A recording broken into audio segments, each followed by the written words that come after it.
Cool. And then answer Obo Mishim. And Ranso Obo Mishim. And Ram if he had no say. And tea. We are. You back and wasam. And then answer or Hennebabo Mishim. And Ranso and Rab the Indiana and ordinary pa. We are now. You back and wasam. But I'll pay. Me won't a crabia, a Juma crabia semi. Oh, yeah. Na, who say, O may yet your may munase, and Crophobium who say, O Munimunian Sandro and Penny, Crumidia Sunimunian Sandro, O my pontiachi. Na, and I'm a ponchino banner, Bema, and dear, a pontibia, a ponti. Now, see, and maybe what I find up to pray, I would do me. Aha, the near to pa, now my free adino. Brodier, and Hono, meaning Senia, Momo friend. Brodier, aha, Brodier, I was a more kind of body, and the community. Bodier, Sabodier, Siwa, and Hona, a giant debut on my be creating me posadium who in the fence and in the Bahana, and never Hano. Aha, and none yet, you yan fa wire, yan fat wine, yet the bodier, and one can the because of who's on Munyan Sardo. Can you see you and no Dr. Mahmoud Baumia Kasai? Na two part of Nekaso Kasai no and then Crofafa or Mudia TSC Krum. One, or say IMF na bankono and Yeman 9, Yedi kind a banking sector reforms. Sure. Ye tosu mi no a take or pay agreement energy sector a year or no. Ye tosu 9 Ukraine. Yes, any Ukraine, Russia, any COVID. Two need the external factors. Ye for local factors. Is it true? Say government use 25 billion Ghana cedis at the reform banking sector na. Yes. Is it true say after such reforms in the binum banking sector no aye robust na? Yes. Is it true say abe twemu no sign take or pay agreement na? Na abe bayi wabetua ka 17 billion bi wo ho na. Asa ne yet. Enti ade nti na nkrofo ka say ensese Dr. Baumia refer to sa data no na ode ka asem. It's not going to say a good for never boss. I can and your first point. The second point is says Dr. Baumia, I can say what the interchanges 1,000 kratua or befa Ghana card and Grovoso Monte that. And I pay Asante say why you ready? May any size Kakrea Sana or Hiniba at TSC Muna Ashe party and Samanica. Before say Nana Dan Kwakufadra baby, not a nipa I register a watching number and which me to me no more 750,000. 750,000. Asat 2020 Echo 2021. I have a new voters register no. Now sa number no a jump ya 13.5 million. Enti na ye ka say menim se ni paper register anya hwe no ye benya Ghanaians be 17 million a omwo identification on betimi e de atua eto e wo man Ghana mu afa ye nya ni se ni hwade oman mu ne eye din pa ne se oman be planning me kire ni enti a Dr. Baumia e say eno ho e won fa so sin interchange nyakrofo ntia se no empanifo say se wo huri trapani a wan sen ni koma osi gen Dr. Baumia udi nanim a obedi nachi asante patro agina ye ready afato so oyene ba asat October 2020 na Ghana pese ye di data yibaye no na yetimi ehu with the Ghana National Identification Authority for card no national Ghana card no ni yetimi ehu ema dodo ekunafo dodo omo amoyire na omkunu majo dodo ewo my Ghana mu na wey etimi influence government policy influence plan no here na wo so in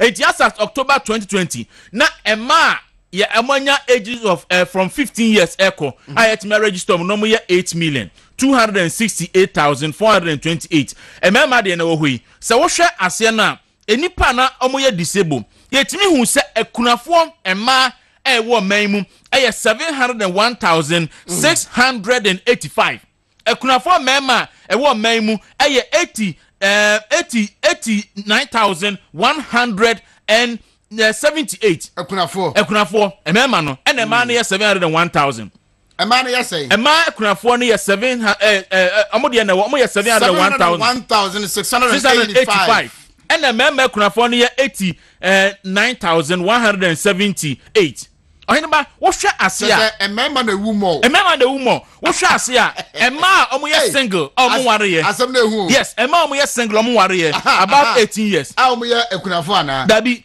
ekunafo no separate but ema omo ye from 18 years omo ware ye yes as at October 2020 no omo ye 3,097,014 na emema so enware ye 2,717,843 ena enipa yeja wo mo when emema ne de emema ne emema ndoso emema ne ye 3,097,014 but o tie ya petit bi so 2,717,843 na omo so yeja wo ware 512,409 wey data aban as at October 2020 na aban timiri na sisasi so it is na aban se oya planning e dia makunafo a owo data o dia planning so mama meba ne ba beto so na medika ka se enne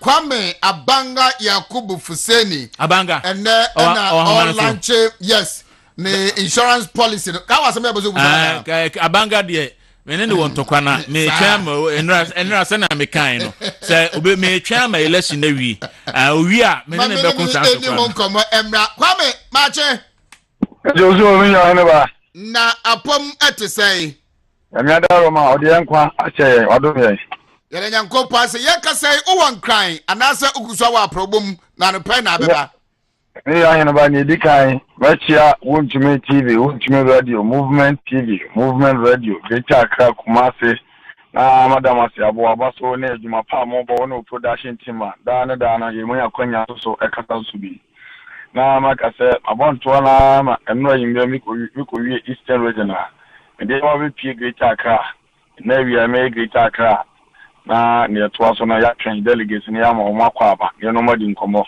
na ide ni ma kire won bebi on beba bia ne bi to na mo akọ no mako didi nkomo tem se nyame adom na e be to ma no tie se what me akọmantem bia eho ga na makoba bia bebi wa kwa makomi yansa makomi yinu wako ba bia bebi wa komprensa bebi wa komprenu ba sabe bebe wow campaign it say mega se koyie papa yesi ni utwasa enyum se na chiachia nti o do kwan na sa chia won hyeda won sa chia gigna o gina wachi ne won sa atena anantene na nchen kanfo no ho betemom se mi tie die nkonfo ne afutuo ne akwancha ne abaso ba nkonfo de ba ne se ne delegates no omani asi age ne no kwedi amene madi ache won a acheze machima ka cho asimisa medemsa bi simi bo aka se ekoyie papa so far so good Chini Ghana Babia, Western North, Western Region, Central, Eastern, Volta, Uti, Greater Accra, Akwa Shanti, Akobono East, Bono Ahafo, Savannah Region, Upper West, Upper East,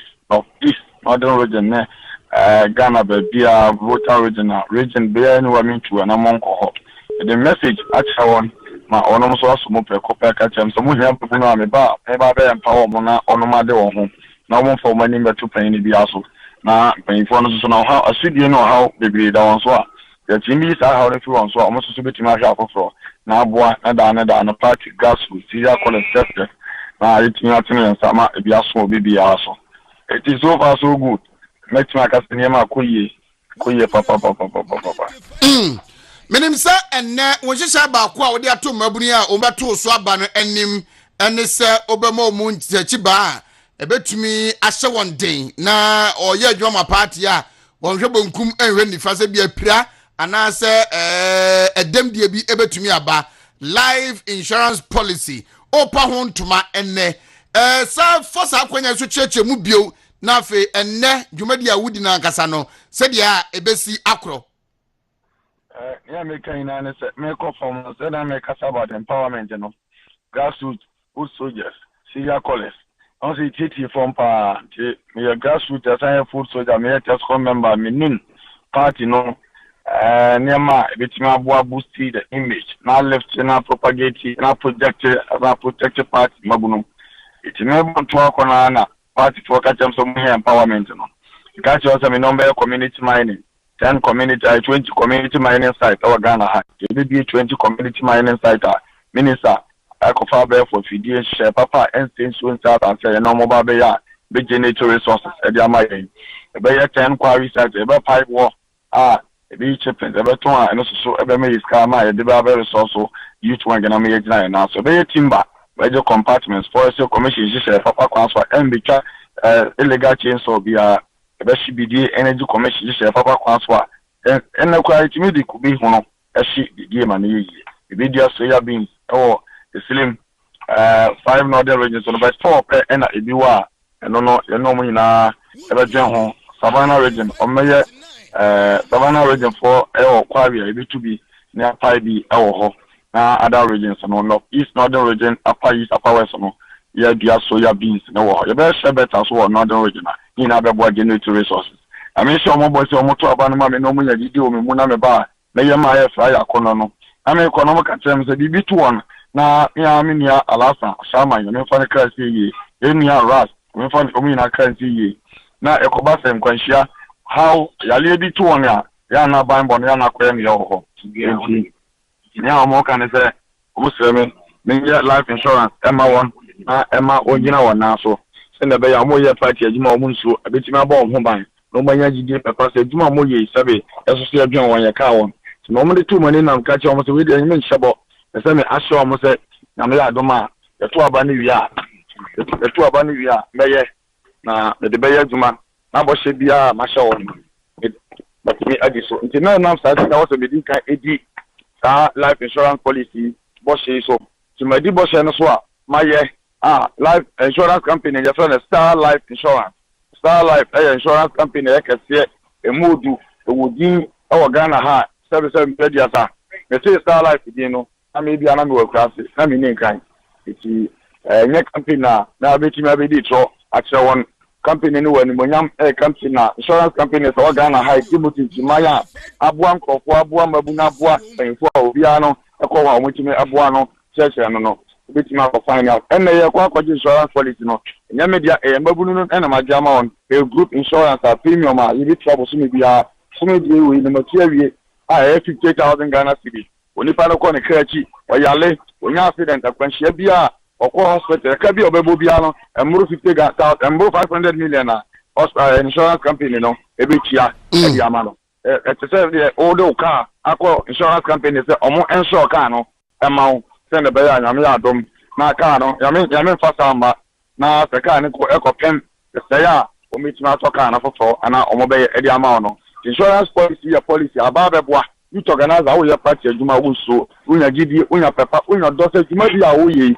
ehu bi ani obusuafo kwa so no o gidi ma me safa ma me fasa ma uko krechi abusuafo betima akọje sa 500 million no o mitima ton ko enchene gari nsuo pure water bi ne beton a na omososo edahwe nkwala no anya bi crash o papa o ma me a o jana chi ana nsa entimi nkona no we ni ne ma me for say you to organize to mani ma me share won boss meye asane akoto aba no emi adaro ma ene abrewa ikuma kwan mu a egwa akọje insurance policy na emi adaro ma ifin na koi bia tinto beka no obeyale obenya kwahia no ebetimi akoba no na aboa na party no so so to akoso afa nto ma fefra niam we ene resources a ya ema party no yetimi break 8 we ne party ni no oye adwuma on high oni awreho onya bamubuo bia won se ne oye bia no mabunu no atin wo ho makwakwa babunu ni a me fo se me babeda me mabunu ni na no no na wo se me ye bibi na dance so chesampa me ye babunu am ye creative me ye innovative me ma me fama ho amade so me fama how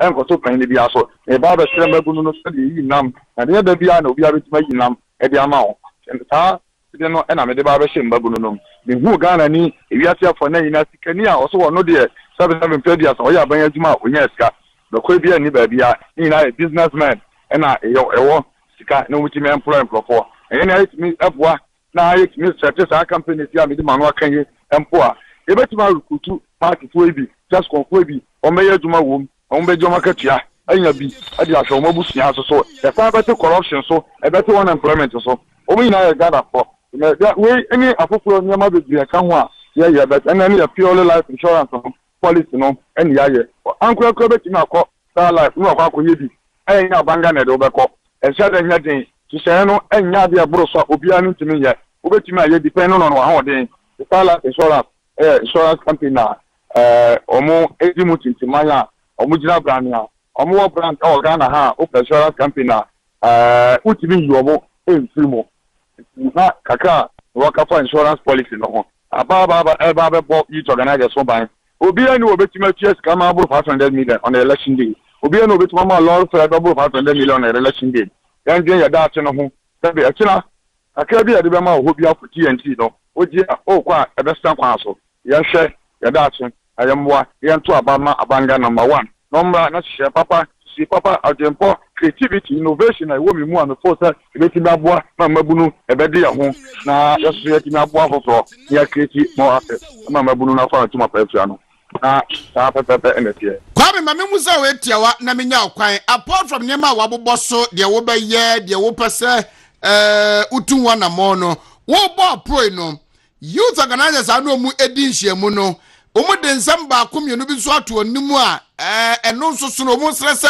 se wonya akwanya na oba gire wani kroje ehwe etunwa na moma wona na omaka tell me na bi le empowerment ameka okay so communication so mu here national youth organizer or effective communicator the man platform man simply bia no gina so aka sempa party no a benya kokudro benya gide be ka sem de se beto akomam na aboa ma party no da na bituma project da no ye be di also for as political scientists political students there no ya believe in the decentralization and dissemination da no na o se itimi na o twene wie baba itimi information na e be tuja na ya no control propaganda omo ye fire by good policies his excellency and I don't go for the Ghana man pay e dey abo amabunu no mu twa nto so no na yeso ye information ya policy na explanations are e dey ba be kan tesa omo propaganda na ntro no mudi futu no mutugu Ghana ko ani no omo san so ka bio aka say njuma say be create access ma mbabunu no ye njuma e wa ba mu agency no mata say omo but test president awie school e ba be create access mo bo nyina ya njuma mo person yo national service e be boa no manya preferred places no ma ye omo aya wie national service say integrity omo na omo san e maintain omo job be bi omo e omo service bia no e be to one amount ya be di be ya njuma be boa ama ejina na so aya say ye ba ya ba be so mamo omo na tumi nukwa on tumi nukwa me tumi nukwa pan ni bi omo to na tumi nukwa won e ba be jina omo chi ama boa won se me san so ye babunu e ba na ma mboa won na me be dada wana na for yes me timi nkobi o me so fa me ne babu na metima ko mienu miensa ebi anka obi ada red line the ottoman no kwa ebi ana onye dey o betima di sa so fiu ame dem wo fie no do na wona nim na be ba be dada won sama me dem no kan makwa no ready so kan TV so otomponi e no kana sama kasie be makwa ready so kan TV so e na ba for kwa so sama makan na ebedu mfe pepepe say na da bia no obi a e da so to ko Facebook ko ba bia TV so a obeyi YouTube na da ho na wo tie ne ekọ na da ba be to ba be to agu e mabunu nani ya be de manu aka bia e de ba yaduma mabunu so so be na na so na aboa na yetima bekiye no strategic policies are menya recruitment committee o masoya kwan ya faso for nipa e be boa ma obi agane na so no recruitment committee recruitment committee no and then the pure ejuma fa obi be so fire ko police sabe yeso ya Ghana for yenye ko Dubai nga because yeso so ye ne ye aban credit aban we futo ni aban ya ba power eti be boa na o man fa no to ma petra yeso nya adwuma ni bi ya eye na ati meso meboa afekwan afa so a yeso betima aboa ye mabulu no no ma ye adwuma no dudu na ye na ma propaganda ni party na rise of no eso ati mati ene de ma so mo boss me ba the process nyama be go apono so a e be yan rest on all the various agencies that omo be feed information why a password youth when no me original youth organizer dean of conscience youth organizers e be sure na ne omo deputy regional youth organizers ne ye share that particular point no so wo for ni pa o na wo fasia maye bi ye so informa ye emba ye babunu me go fam of ase me go family ya na de be ma party for address asom party na asha for from kwan o man ya gide nya papa e party na djuma ye ho ye be business committee ya eno ena ba be share businesses ama boss ni na original youth organizer na be da no na when your deputy say be your conscience youth organizer me office no conscience youth organizer spec ena ba be run the office no I was a oko room where the room here because man for youth organizer the national youth wing office no will be manned by regional constituency youth organizers sabe bebe conscience youth organizers any task force president omuni ni momo ho so nipa no hu ne na onim say we ya sa akwade new job we NK abuakwa we Simo Santi Achem South. No what me abonidi we start ko Forukom constituency. Or counts we Austin. Our own constituency. Do Western of Regional Youth Organizer. Unimna ohu ya no wo. Na fe Charles Gochi Ado. No Bono East Regional Youth Organizer. No what me abonidi. Oh, Pope Barrister. Water Regional Youth Organizer. No what me abonidi. Oh. Unim youth organizers no wo mu consoles no mo radio wo mu nyina din. Do almost will be you know more edin town, you know more coba. We go on the bay of my dear Kano, who shall no sumo, Yomu, the Biano, also to Mecano, now to Mr. Banky, the Minia, Menano, Adrian Adrian Crop, but then the G2 said, oh my God, a bit my year, they empty to go to a bit my year. Kwame, yada say, do my dear back to Tambay? 10 a.m. yeah, 10 a.m. yeah. Our Hene, our Starlight office. Starlight for no office or no do ya. Okay, in your bribe befaho. Why? We wish you well. Na nyaso kwaku dawro so wasem bi ebusa kwaku. Abanga. Na hunamboko de. Na me adaruma. Ye mo ayiko nso ya bo abaso se eba ye pen nkrofo ebeton adwuma aban yaye.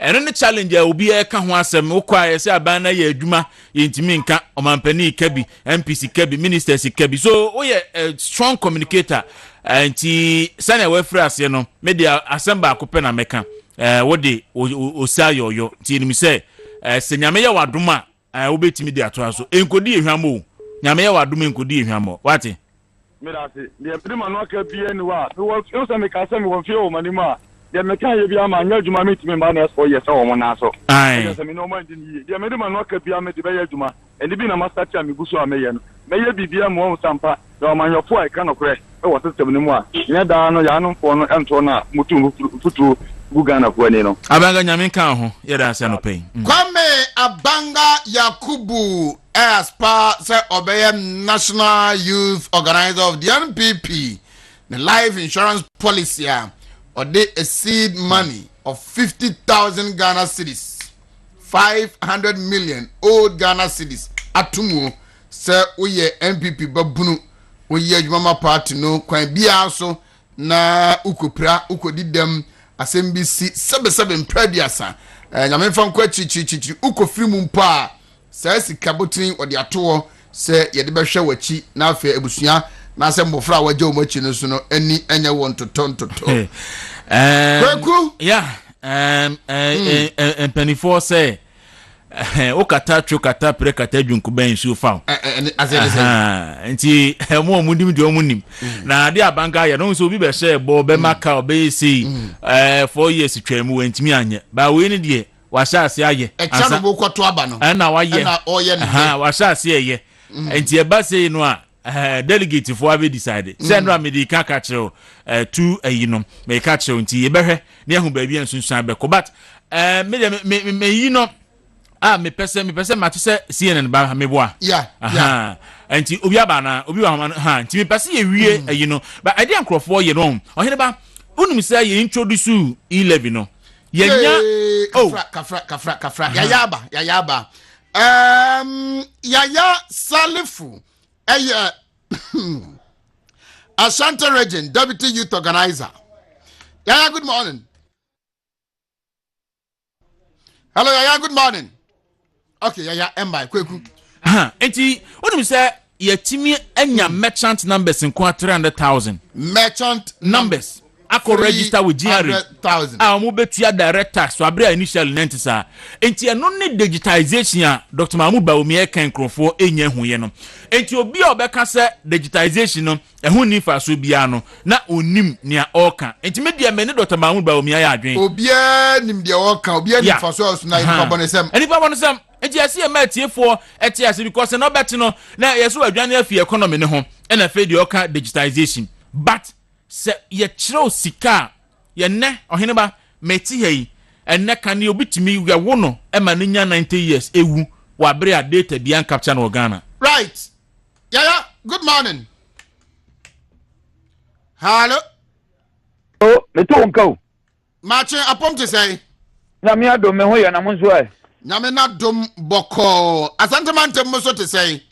Aha de aha from boni bia nsiye ahoboa so ne egu a ye ne aba enkan ya beto aba ya ma me kwa maka tie ne tituru ye test confo a accreditably omo na national for agi omo tum so beto aba na omo ho adwuma na me ye sisi a me no kase ye bas aye ready a ye fofo a ye besi mu abankan abeto aba so obatimi a confirm ama ese yato santamantama ba test con list everyone mo eba no na se menteme wasi eba ho a womantima nto aba no national elections ya eba so kire de asantamantam test con list no ya clear omba to be menua betimi aka sisu dua aka sisu pi se me no kase ya accreditation kwa ya ready a masa ye du nkran ya omode se yensam ame akoto aba because ye ne ye the accredited TESCON members a yetoaba eyeye ejisa nkwa ne na media omanim e de oma bankan ene dua ina da nyambo akina omakoto aba ejiri bia da na kwa ma accreditations aye ready a mino ka say basis a party na sign say yemfa TESCON president for mrankan no bas na be kamensa amenkwa na fofo a ohene ba enche bia nyame aduma ye bitu na wedi enim tata dia bedunkan na abato ne ye dia seseso Mami Musa say institutions say another nipa bese ne free Ashanti region represented Tescona womo eba to aba but 63 and omadia tuma meno ka say abona Ashanti region ye no eno na national for adia tuma eno a omo invite your regional chairman am akoye identification of Tescon abona say ye to aba emana sa list na meno ka say ohene ba committee no adia tuma o maye omo accreditation wi a make us ye enche bia ye betu afri Asantema ma bedum kramam di ohene ba bona we ye nipa foforo anasa wo mu anenka so muto aba wa Asantema mo mantimanto no o mu na se de mpanifo doso no magye o matum se o wa kwanya se e kina batoi otimi atubi ohene ba eye sa list dada na ye de call Baba Yara Sports Stadium a enkofo bi se fresh interest nti o mu ka so mo nto ne sa list na bibia nsisa ebi me free me bi meka ho sa abona because eno na ye region no Tescon abona ye and the same thing ya representing one national national je tuma ye koto aba enkoye abon fufu bi amfiri be bi ansa mai because ye abona ansa na ye to regional ye koye regional elections it would mean zanya abon fufu bi was abon ye di regional executive so sa abona na ye di aba national ejoyin ba ewe nsu sa na tie nsu ye nsi san bi amam ye sa abona kon ena ye de bankan e dia beto ba so say entisa na watretre me matisa as a wu kra list ba ko ena Safo Raphael regional youth organization sukra ba list ba ko wo basis baabi ena ono nso so de bas ni bia si baabi se o nipakuo bi a odio mo bankan as Tescon reps me ba cho etisa ohene ba setisa dia media dia minimu ni se ye wo Tescon lista ye no wo regional ye de call ye regional elections it is a list no ene kutami ampanyifo agi atum won kan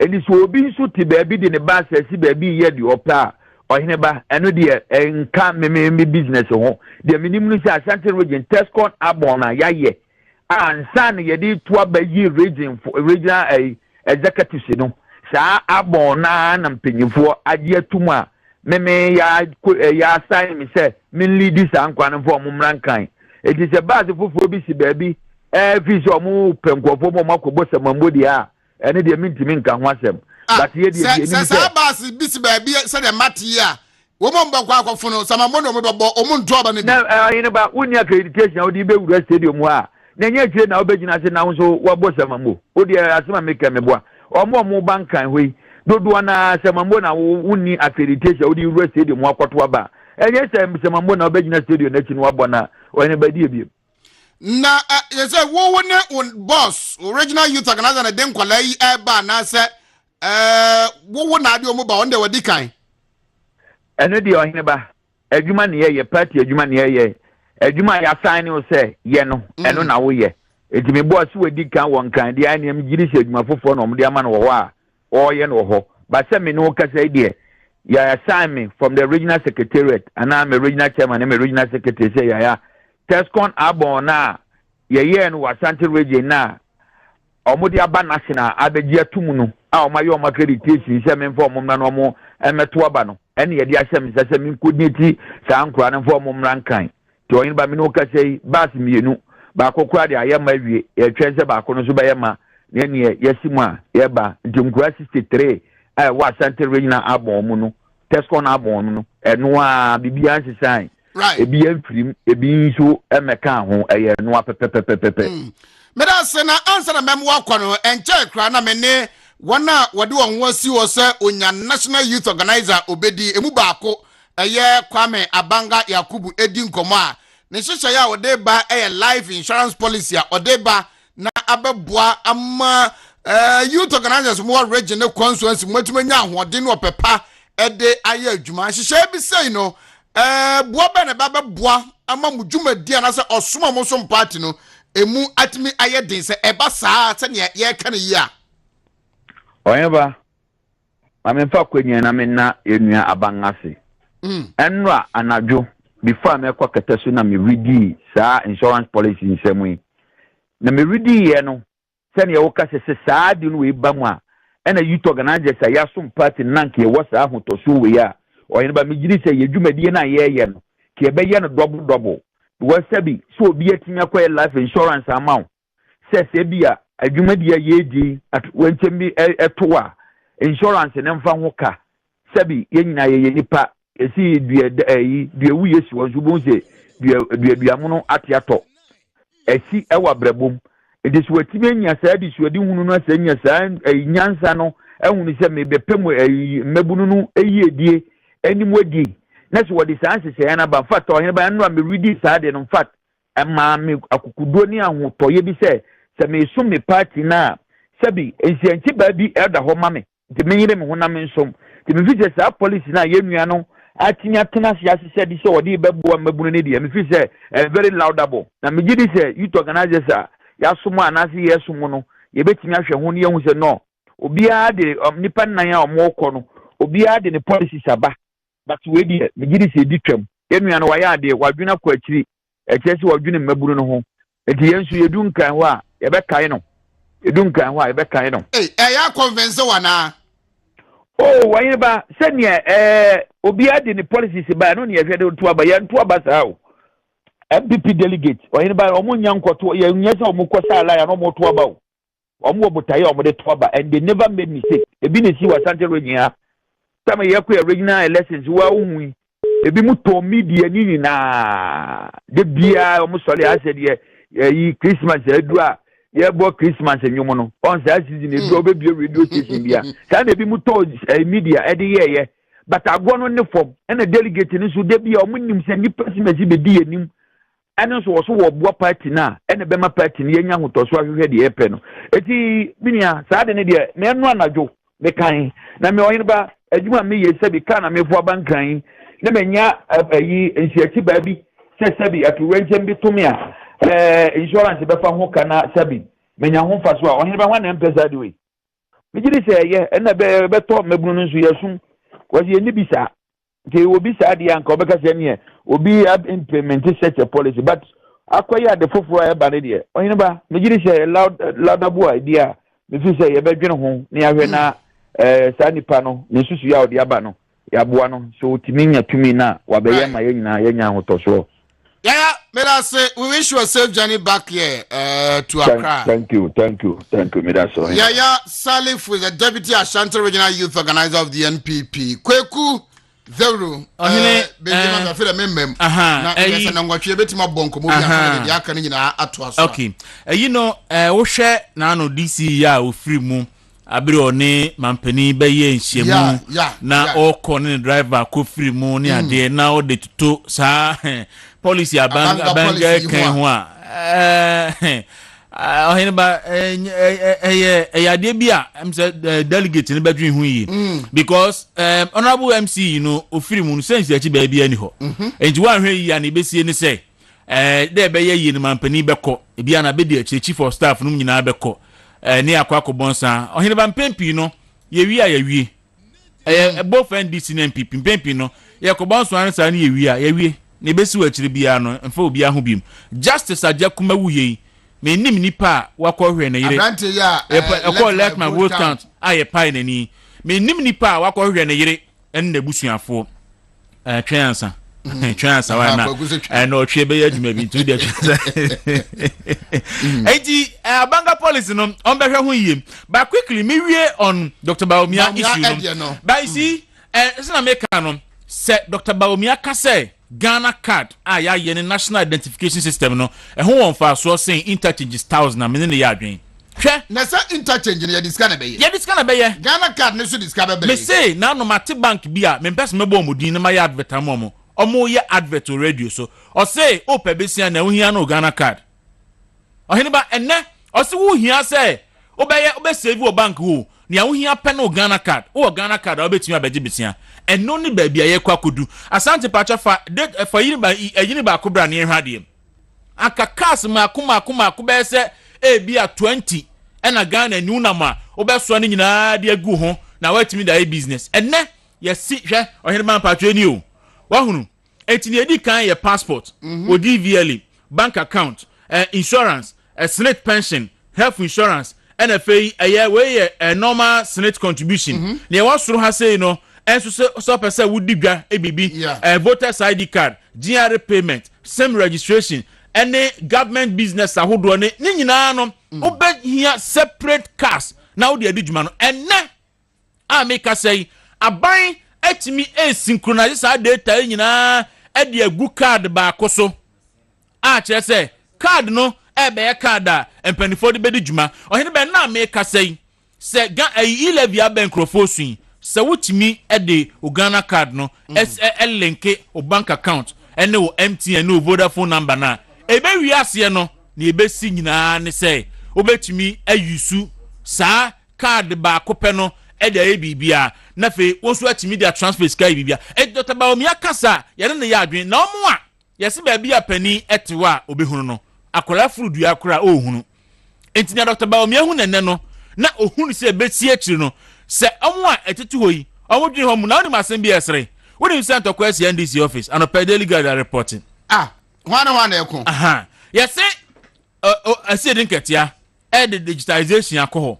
se sisi ano omo deduce na nkrofo be donation na nkrofo bi party office no ba disca no enti omo be use digital app na omo da deduce any donation daily guide na me quote you say babra sewa samwa ona ye in charge of donations na ade na oniche mo fosu amp of nebo na yesi sika bi ayira o party headquarters so interior say din kete asa nti or the digitization na ekwen ekwaji sika no amen to kwesi wo enti say NDC for kura hunu say ye the digitization agidiusa adenti na Dr. Bawumia the digitization aba ebebo oman no na omo so pa no eka ne ho asemboni adenti a okay Kwaku medase mame nkomo we emra na miwia de aka ofia ha no ye de atoaso ne nkomo na ofia ha no doso bebrebe eni bedi na prepare Prince Akwasi Foda Sakode head of communication at the Maritime Heba Center menno enkodi nkomo over the time Heba mixture yi aba boss chairman machi major so oh adom ahweye ene bambo na what did you pay anopay de manya time Heba boy and medidi kama me botom so ede usara no pedi adwuma no ya sabri wadidi no nwatwemo say mpanifo say yemfa yefunu pan en shaben to be shaben ba be shaben that's it ana sika ofia akwala nsu Heba mixture time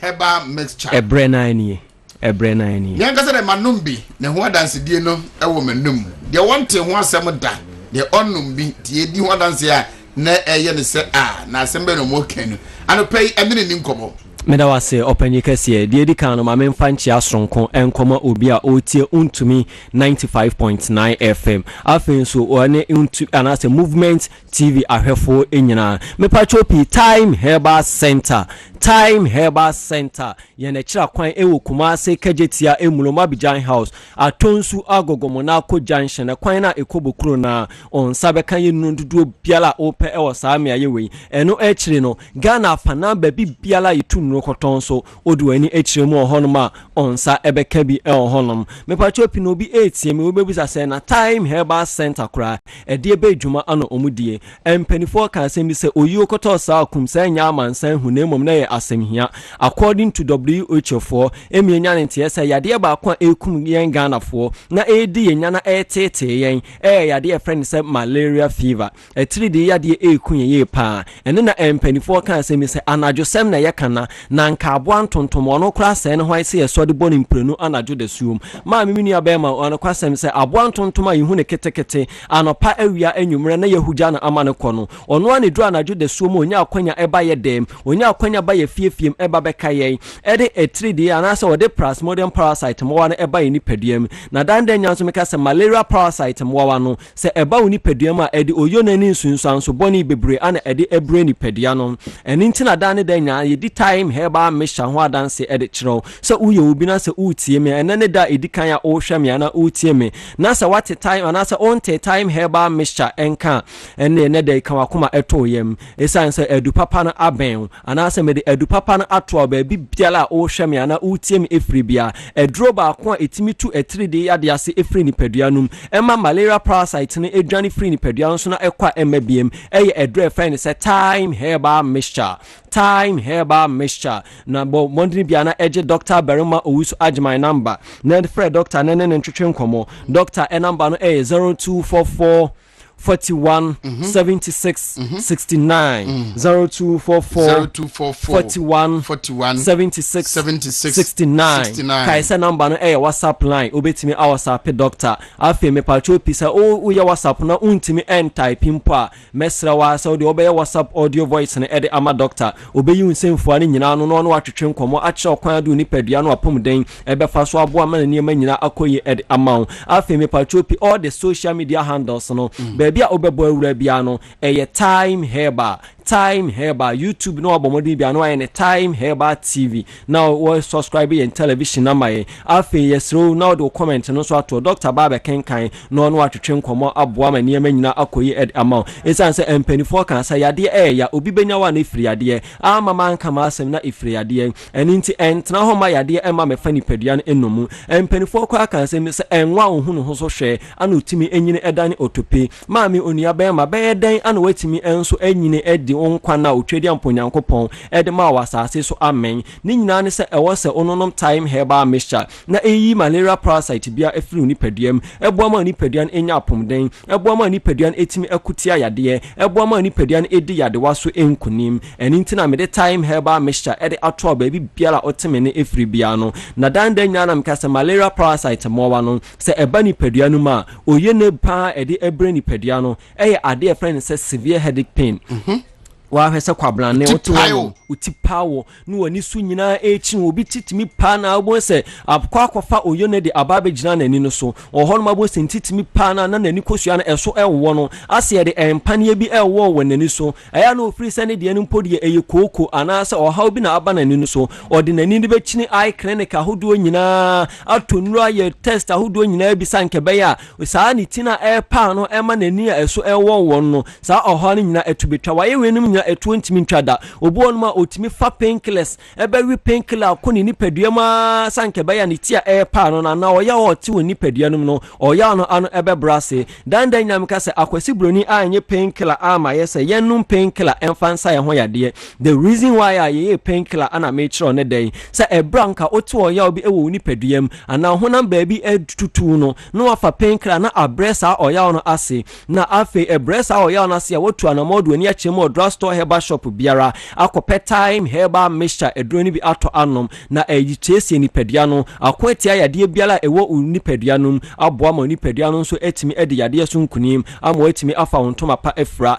adeɛ ba akwa ɛyɛ pan sɛ malaria aba betena wo so na afei asɛe wo liver na ma wo liver no entimi ene akoma no endi dwuma ɛsafata sɛ edie dan nyama wonya ne ntie sɛ ɛbra akoma no ɛpɔmpi emogya no onyankopɔn ɔde nipadua no yahoɔde nyina ɛyɛ akoma no sɛ akoma no ɛte nipadua no eni hɔ biem sɛ nipadua no ebetimi akeka no ho a ɛwɔ sɛ akoma no etimi ɛyɛ adwuma na sɛ akoma no ɛyɛ adwuma yɛwɔ adeɛ bi wɔ nipadua no ma yɛfrɛ no sɛ yɛn liver no na ɛsɔne efi na emogya no ɛpɔmpi anaasɛ akoma no ɛpɔmpi no nti sɛ akoma no ɛpɔmpi emogya na sɛ mogya fi no ɛwɔ na liver no malaria parasite asɛe wo liver no entimi ensɔne efi no so a ɛba ne sa ɛde oyo ne atorenchen bebre na de ɛbrɛ wɔ unya time herbal mixture na ɔno no ma ɛboa esiesie wo liver no eyi malaria parasite biara abɛtena wo liver no efrim ɛma wo liver no enya ahoɔden ɛsoronko na akoma no ɛpɔmpi emogya no a liver no enso etimi ne akoma no edi dwuma ɛsafata sɛ udie ɛba ne sa adan ne dan nyina ho dendenden sɛ yadeɛ mpo ana ɛba nipadua no ma na afei mpacho pi eyi saa yadewa no nyina firi nipadua so ama etimi ako edi nkunim metaka sɛ ayadesa efiri otwedi ampo nyankopɔn nanso ma miminu abɛma anokwasɛm sɛ metimi academy nsa esimebo na mede esimechi apem abamanim aka kyɛw sɛ ɔde adua time herbal mixture mu efiri ebra mepacho pi time herbal mixture eba adwama so the year 2009 minhu ɔdasani biara wate sika atobi anom na wɔse entimi ansa ne yade wa ama no ansa wo yade ama okra na enye enan enum ene insia me na na akwasi foda sa akɔde amete hei minim dwumadi a time herbal mixture edie enu ntina mitimi de ho adanse ekyerɛw sɛ ɛba ne sɛ ɛyɛ 3 day yade malaria fever na ɛtete wo edi wunyade a eduro no ɛyɛ baako pɛ TIME time herbal mixture meseme na mabontene uhyia me na obisa misika dwete ehunyade oniadofo ano kwasem sɛ menya bi emfa maw na emom ade a ɛbɛbo ama wapomuden agina brane ama wapomuden etimi akɔ nanim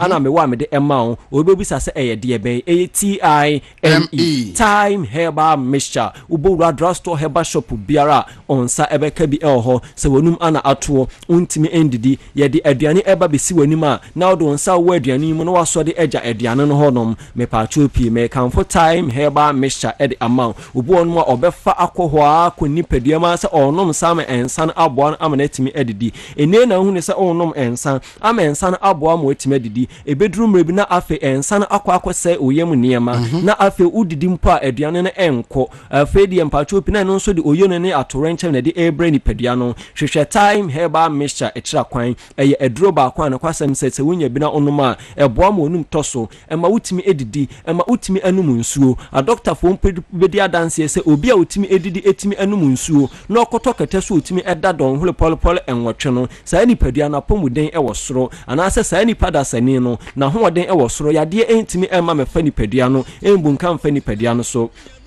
time herbal mixture nkwan so ne aduro baako a ɛwadwama so a unya bi na wonom a ɛbɛboa ma saa nneɛma wei sɛ nyinaa watimi afam ama nneɛma nyina akɔyɛ ed amount afei ɛbra me ba bɛsɔre no me kawo sɛ ɛbra otwedi ampana sɛ Jesus Christ mpo ba ya ɔkɔ no ɔka kyerɛ yɛn sɛ yɛma mɔfra no kwan na ɔmomla yɛn nkyɛn na yɛnum sɛ na ɔsoro ahenie no ɛyɛ ɔmo dia ɛna youth na ɔman no ɛyɛ yɛn dia yɛne yɛba bɛfa ɔman no edi ɔman no ɛsoɔ na sɛ mepacho pi ɔbɔ ɔbɔfra no ho ka ɛwɔ school ho na sɛ wabɔfra no eni adeɛ friend say good health better than wabofran etimi enya good education the kan ehwehwe wabofran a good health na say wabofran enya good health ana wakotena school demo esua de amade na lecturers na facilitators ejana nim ekira abofran no watimi edi etua na mo ama abofran ye nyina nso enya abofran no so emfa so empenifo ta kan se mi se wudidi na obemenya emfa ho no kontomo akese a obetwa ana ekire se obemen dodofo akonya nso baakofo entra so enche afi se eduro bejewa eno ane time ba mixture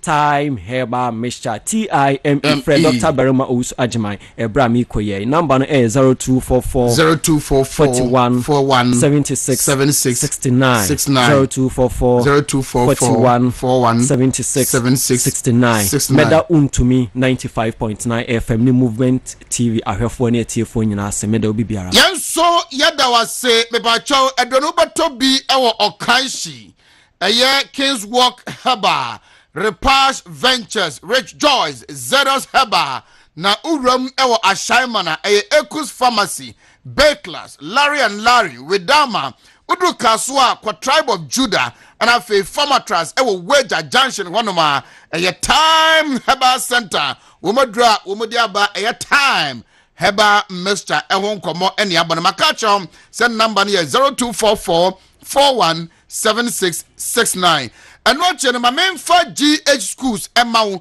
na men can't just say kwada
1013 wontumi TV wontumi radio eso ene ye bonkomo yi na fe movement TV na enkomo a ye bo no nyina ewo singer Onyeneba good morning minia na apom to say onyame adaroma okura mu se okode okura aboa no okura mu din ma me monyo mi kakra na me wia me no eni nkomo all right.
Na okwa asie ho right yamra na yemedin komoy but ma mensha se enfri mententen so sa ababawa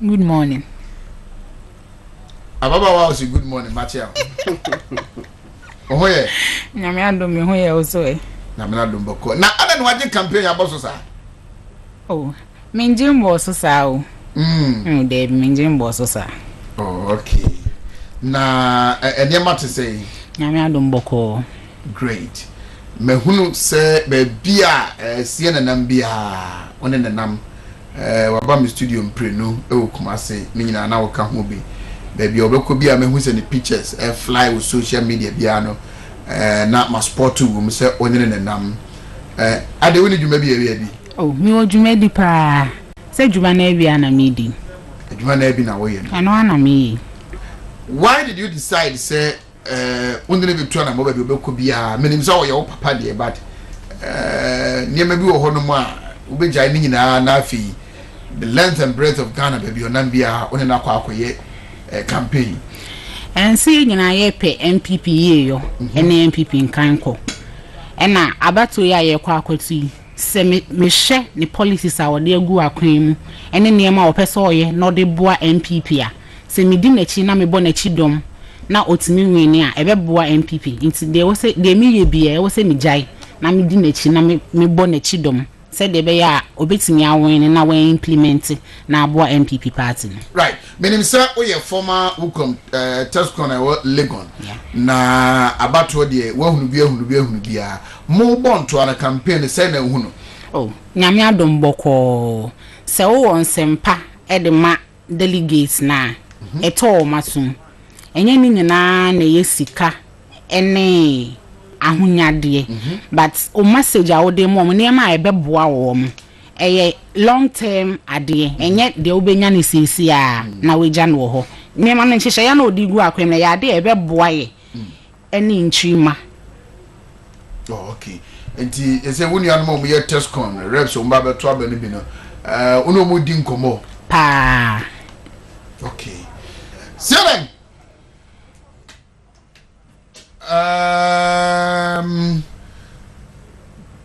My best about to be Josephine na me know about bedim komo.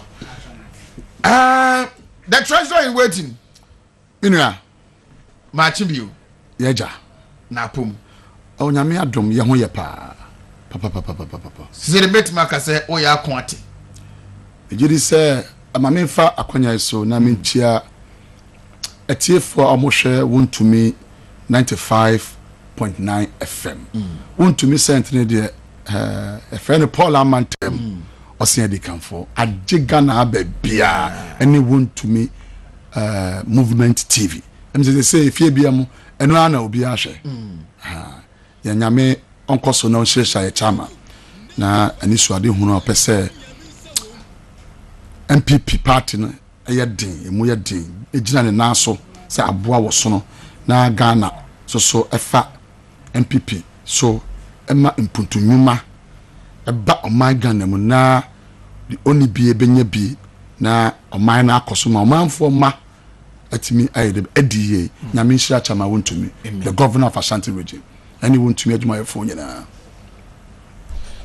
Campaign to say campaign no onyeneba medanya me asese say what trying tia ni say all the 16 regions 275 constituencies across Ghana and even yet to be created one a SAR district and that's a SAR constituency go and honom no ya yeni nyina ya bom toa akwapro tifi anafo apuye ni atoye na meda MPP delegates for us said me ba ye me ni omo kasa ye me nsem oni be kasa me policies me de go me de to omo anim no omo tie ni fel so na omo bo omo nsem se mo apiafo sisi ya odi abai de edutwam ya tie enipa ne bi na so won sisi ya odi abai de edutwam na me gidi se akomapa a delegates editie me nsem eno ana omo nam so a ochena anapa ekopim se ochena nwumre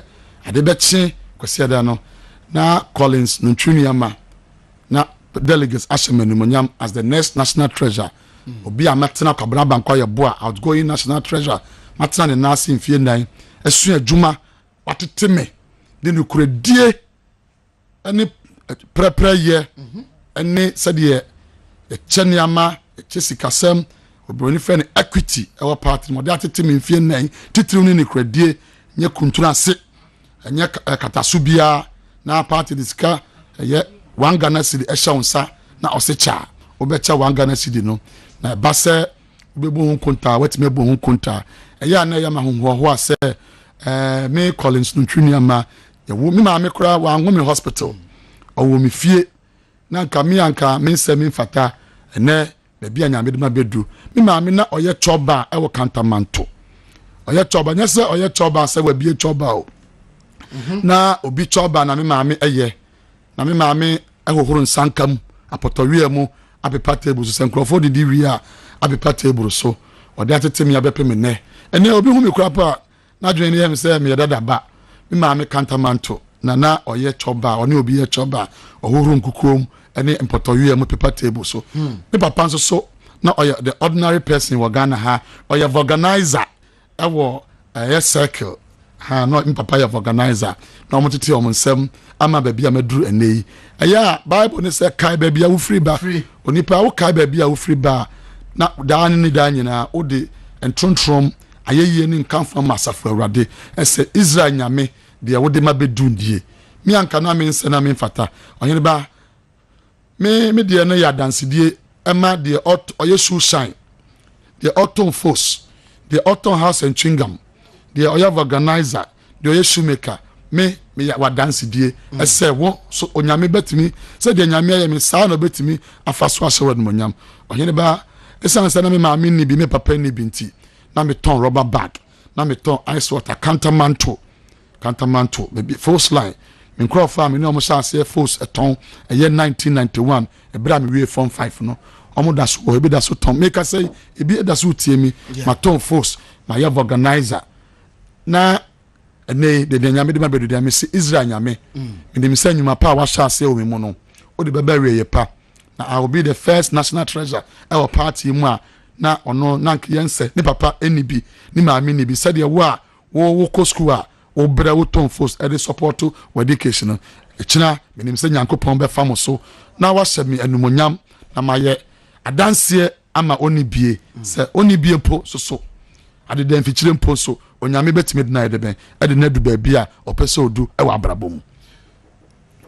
yansansi ensem no so biu ye wanhene utimu po se eno ene kwan obefa so a wo be hihye treasurer office no e de asom party fo no safa bre to boase ene omonimu nkomo biu abusia mesachia MPP delegates are almost free all the 16 regions 275 constituencies are here and you may omoba enkraha ebinum aba bedupo ebinum so nam kwan so eba mesre safa awrade bompa yese onyankopon no onkura kro mo nyina na omfa medu enkran asomdwe mu na sede ja mehye se MPP ebenya ahoden soronko na year 2024 abato a yekwa akoto no etimi adi nkunim na yatoa omampanyi His Excellency na adodankwa Akufo-Addo ene naban hye papa so yetimi atoa so amagana so akonkan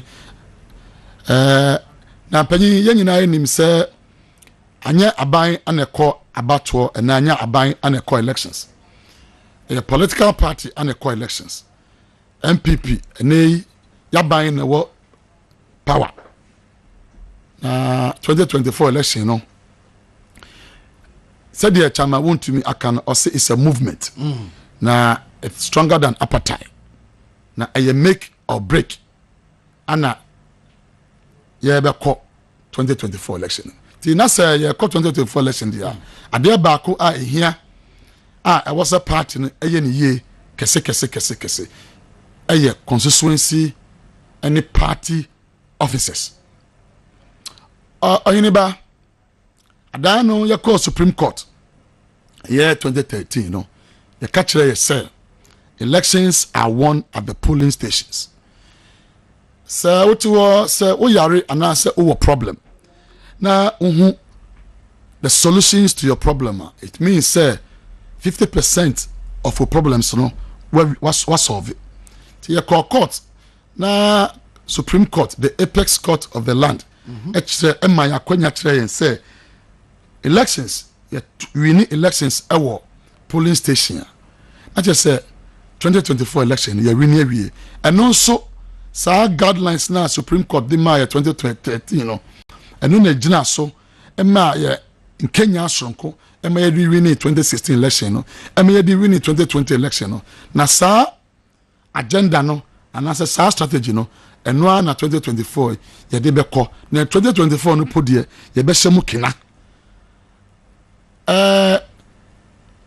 elections are won at the polling station said the Supreme Court ekan no na say if elections are won at the polling station there yen hwe we here national level national headquarters there is no polling station at the national level uba region so polling station bia any region but the polling stations ni nyina na how you win elections no ewo constituency na why ana hwe constituencies ni so why na hwe polling station ni so constituency officers 4,675 constituency officers ana hwe polling stations ni so na say the Supreme Court kan ene na e was national party no ati yani hwe polling station ene titiru constituency officers are omohwe polling station so e was ye ma yani kom ho ye enti onyeneba de me de bakane ana number 1 ni say when say ene ye wa ban mu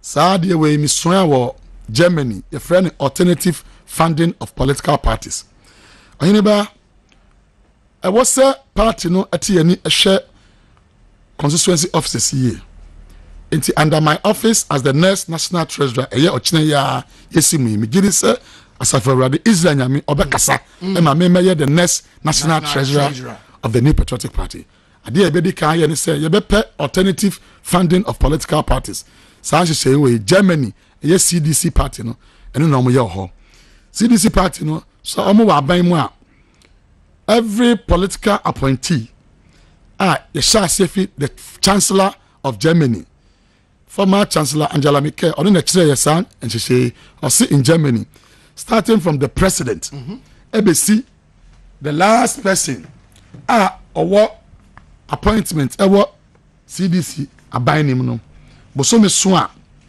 otua 1% of ne salary anaasɛ ne wages anaasɛ ne income ɛde ba party fotuo mu fi sɛ political parties te sɛ nsɔre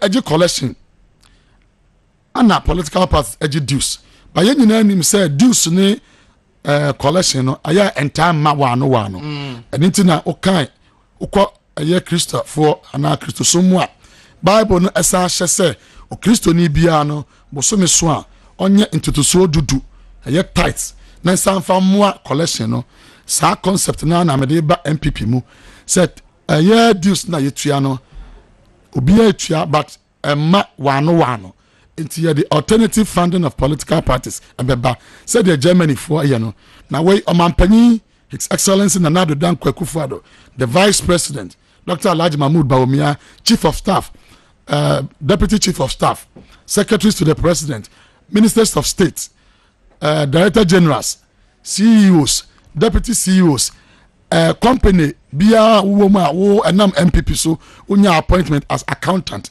as clerk, members of parliament, district chief executives, municipal chief executives. Any obi bia oye adwuma MPP ayetua ne ka boso me so a ye beti 1%. Na ye de abeto party national accounts mu party fotuo mu. Na sa sika ya ebe boso me bia no.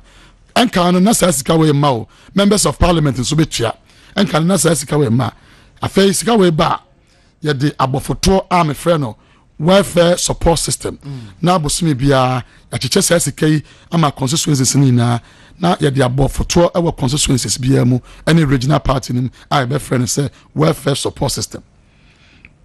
ɔhene ba wokɔ party constitution nim a page 1 to page 65 a yɛ general secretary ɛne national chairman ɛde ɔmo nsa ahyɛ aseɛ any clear defined responsibility and a job description ɛma the first and second vice chairperson. Nti afei a yɛde akɔnniasa foforɔ anaa yɛde nneɛma gu akwam a alternative funding of political parties ɛbɛyi saa sika no yɛbɛkyekyɛ akɔ constituency na constituency chairman ɛne regional chairman ɛde tumi bɛhyɛ ɛyɛ first and second vice for nsa na ɔma yɛ welfare managers of the constituencies na saa sika no ɛde ba no ɔmo de ahwɛ welfare a ɛwɔ constituency foɔ no nyinaa obi ɛho kɔ ahohihia mu a na yɛde saa sika no bi aboa no grassroots communicators serial testers any serial callers any omo yɛ adwuma party no na yɛde saa sika yi ahyɛ ɔmo ɔhene ba afei a alternative funding ever party mu ɛyɛ yɛn women organizers ɛmaata ɔmo party ni mu no ebeyi saa sika no bi abɔ foto a mefrɛ no women and children's fund na yɛde ameno so ama women organizers no enti bosome bia saa sika no mu yɛbɛyi 1000 and 1500 na yɛde ama women organizers ɔmo party nim efisɛ ɔmo na ɔmo yɛ maame nom ɔmo yɛ abatan ɔmo wɔ constituency hɔ nom na saa sika no ade a women organizers ɛde bɛyɛ nie ɔmo de bɛ target ana ɔmo de bɛ som first time voters a yɛkɔ 2024 ɔmo bɛto aba no ɛyɛ mmɛbunu a ɔmo di 15 years 16 years 17 obi wɔ hɔ a ɔkɔ school yapam ne school fees onyɛ ne maame ɛnni sika ɔde ma no ne papa ɛnni sika ɔde ma no obi wɔ hɔ a osua adepam obi wɔ hɔ osua tireyɛ obi wɔ hɔ osua pedicure and manicure sɛdeɛ yɛyɛ makeup sɛdeɛ yɛyɛ yɛn nsa yɛyɛ yɛn nan obi wɔ hɔ nso mpo a ɔbɔ tire osua tire bɔ anaasɛ osua adepam saa nipa kɔ no wakɔ hehiam saa women organizer yɛ women organizer fo yi saa fo yi ana ɔde saa sika no ɛbɛhwɛ ɔmo obi hia 300 obi hia 500 obi hia 200 ɔde bɛhwɛ saa nkurɔfoɔ no na ama ɔmasetena mu ayɛ bɔkɔɔ sɛdeɛ ɛbɛyɛ a broni ka sɛ catch them young and when they grow they will never depart from you. Into women organizers ɛde saa sika no ɛbɛhwɛ saa nkurɔfoɔ yi ɛwɔ constituency mu na ɔmo ahyɛhyɛ atete ɔmo part na ɔmo ne youth foɔ aka abɔ mu na ɔmo atete nkurɔfoɔ no ɛyɛ party nsɛm mu constitution kyerɛ sɛ wodi mfie edu nwotwe a yenye politics it we the training seminar or de bema sa nkwala yi said the be be 2024 no na omadi mfie aduonu nwotwe 18 years na esan say atete omo na ya bo omo ntino edu 2024 na safo ebeto aba e de ama the New Patriotic Party na aboa ama break the 8 no ayemre ohenima yentie minuanom nkramofo the Nasara coordinators what 275 constituencies and 16 regions for you muntie research actually say 2024 say MPP yetiminya zongo votes no about 40 to 45% ebema ya din kunim one touch na mejidi say ye be din kunim one touch and so Sesanetia dia under my office as the next national treasurer of the New Patriotic Party. Mene the National Nasara coordinator. You be boom na every 3 months every quarter. You be major fundraisings in all the 16 regions.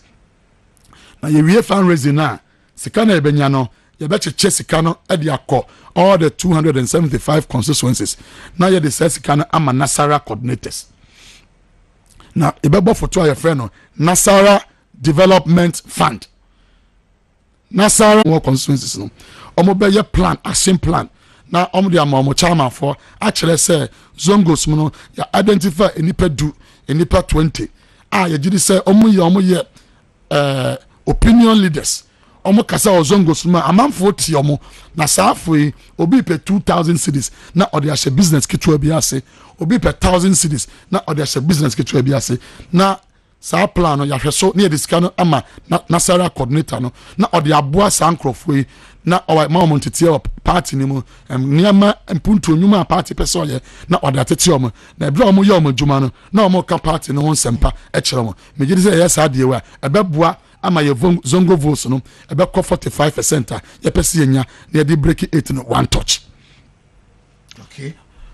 Ebiem onyeneba MPP as a political party ye fapem ne capitalist oriented and as a capitalist orientation ye gidi say a center right political party a capitalist party as a change na say ye gidi ni say enye aban ana o say obiebie nyuma nyina e wo man mu na mom aban asade ni say ode eniama begu akwan mu boni say government will create the necessary infrastructure said the beya ankura eba fa ho na omode abiebie nyuma said the chama wontumi abiebie nyuma nei wafa adwumayefo bebre ayi adwuma ema wontumi FM ema movement TV ema wontumi group of companies sawmill and I say Hanson mining we ana aban yagiri se aban asade wo man mu no enya aban asade se one be biebie enyuma nyina but government will create the necessary infrastructure said the be aman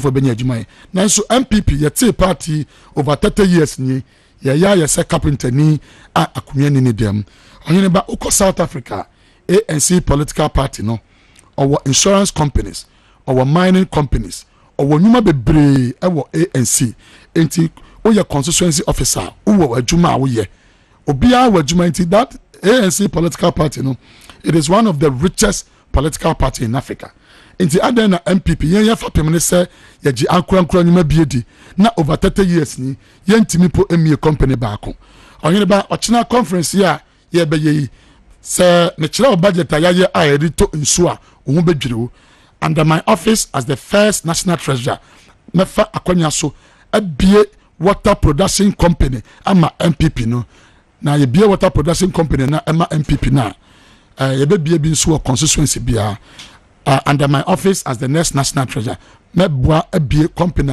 ye be produce nso ye be free nso no say Petros drinking water drinking water na ye ko conference ye be top ya Petros drinking water idwama so nyina obekọ baabia no by next year no Petros drinking water no ebeji baabia na ye beto machines ye de etwa sachet water enso ama constituency bia betwa ni Petros sachet water Petros sachet water ewo constituency bia na police station all the 275 constituency of omucho aton constituency really? Na ebema constituency polling station executives so na omonya adwuma no ombenya tricycles a mo de be distribute petrol sachet water no constituency bia by next year na ebedum no ebeye next year July no ebekọ afise no na petrol drinking water agigana be bia onye ba ye wo ha na obi free India ebe bie bel aqua ene bel aqua onye nso nkwa o oye bel aqua coke oye bel aqua fanta oye bel aqua energy drink me share MPP for boss say ayen share ye ni businessmen what party no asisi nkunya ye register company no wie ye jeje ndin eye party company nti ye guso ya akwa ni party lawyers kasa say be ye be company no na ye produce petrol drinking water ohini ba ebe ye ohunwa say it does not cost more than 100,000 Ghana cedi to establish a water production company. Etiwe ankurankurampo etime bie nso eton wo Ghana na MPP ye be under Collins Nyama me office as the next national treasurer Chineya no ye be ye water production company ye be produce nso edi nyuma be ma emabu na omunya adwuma ye na edi sika so aba party nim na party no anya sika sonko edi aye 2024 election ye pesa ye break 80 no. Eno eye CNN Collins Nuntri Niama near Opesa Obabeye as the national treasurer Edema New Patriotic Party ena anopay menino edi Hong Kong wabamo nine so mpembe baby wabamo constituency wabamo region enemo abekasa number 4 yakoso when say uko aburuchimema political party officers ya show mo say your company ya be a private company and say buy a be company na wa employ nkrofo me did say mfina ya edi yanim ya to aba polling station ya by electoral area ya by constituency and ya by region and na yedu ni mpompo so ye be national officers onye ba MPP a bread say ye be manage party no said the companies a manage party said the companies manage omunyuma professionally na ye hu say constituency for polling station for electoral area regional executives no adwuma ana party no aform party no ama omunyina appointment say constituency chairman, national coordinator, women organizer, any day kika. Enti I was a party no said you a juma mao employment letter and as a job offer. Obasha ase ebrebia no. Obahu si actually was say in addition to the condition of services, you are also guaranteed ebia 50,000, 100,000, 10,000, 20,000 accident and group accident and life insurance policy. Company bia we are juma wo no. Sa policy ya de come amount employment letter and as a job offer mo. Inti me gidi say MPP as a political party. Yen so yes sad ni be bread say yes sad ni. Yesesa niam mu. We need to say they manage political parties. And it's going to be under my office as the next national treasurer by the grace of God Ochina. Me ba ye be yen sheye ama constituency 4,675 constituency officers no obi bia by man insurance a minimum of 10,000 Ghana cedi.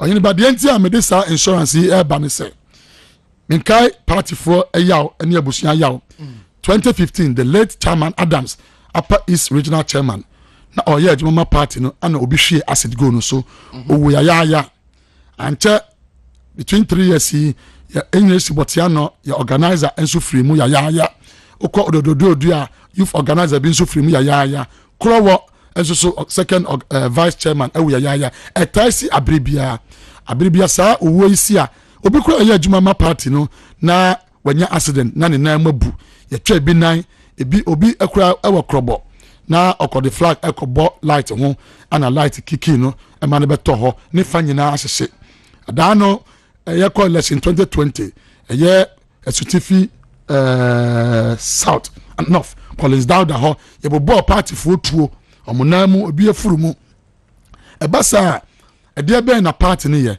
mpepe obo se party no akeka yen sase a ne apepe bi kakra ne ye de ama sa ankrofo enso aya na entimi nye ntimi ma ahotoso anase amasesene mu anya jojo Collins Ntrimi ama CNN me down number 4 national treasure batuo ya yakoto kire me se me ba 4,675 constituency officers bia ye be insure bia group accident and life insurance policy 10,000 oyede ba esa na so panyifo se infiti prekope employer se ana if you class 1 and sana class 2 it ashase no 4,675 constituency officers no ye be ma obia 10,000 insurance na say ana be infrastructure be ba constituency phone wo ya adwuma ma party mfie nan se owuo bi etoa party no ebe ma 10,000 na afi the party insurance company no ebe ma 10,000 Ghana cedi ye 100 million cedis na the party no so batoto omo sase age no ye de no so aka ho amaw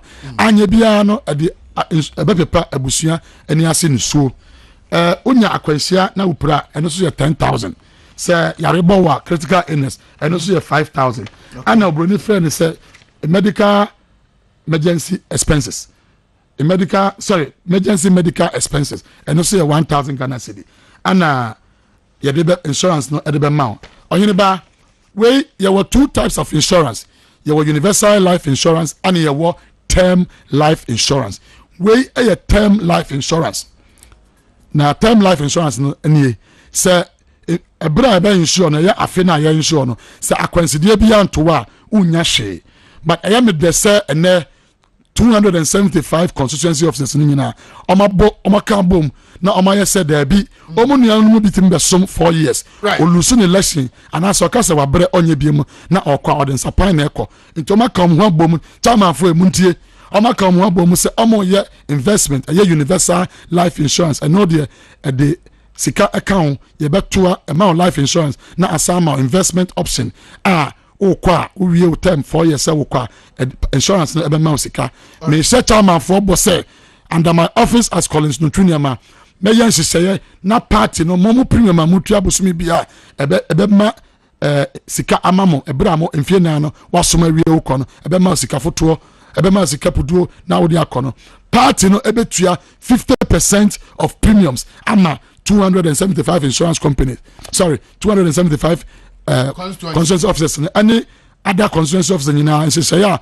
mo ye dia mom say the be ya omosum mfie na ni wi a omokọ amanya sika e dia kofie pa under my office as national treasurer party no ebetua premium am betua am insurance company party no betua 50% of the premium because money officers of the party I was say ye tua sika bi to mamo say the be adache uwie mfie na no anase ulusu election na wokwa party no any insurance company am sika na odi akọ anyine ba obebeka say insurance nyina ye tua sika na Collins okay obkwan be na obefa so atua premium ama otrofo aseme dance ni ewo aburuchire enie etie for mon share akafo mon share medical akọ SIC many actuaries life insurance actuaries ayan se ni nyina enie aguwa enye bosirimka na ehwe me background a hu se ampa sa insurance say my adwuma was CDH insurance my adwuma was insurance any other companies akese ewa aburuchi mamu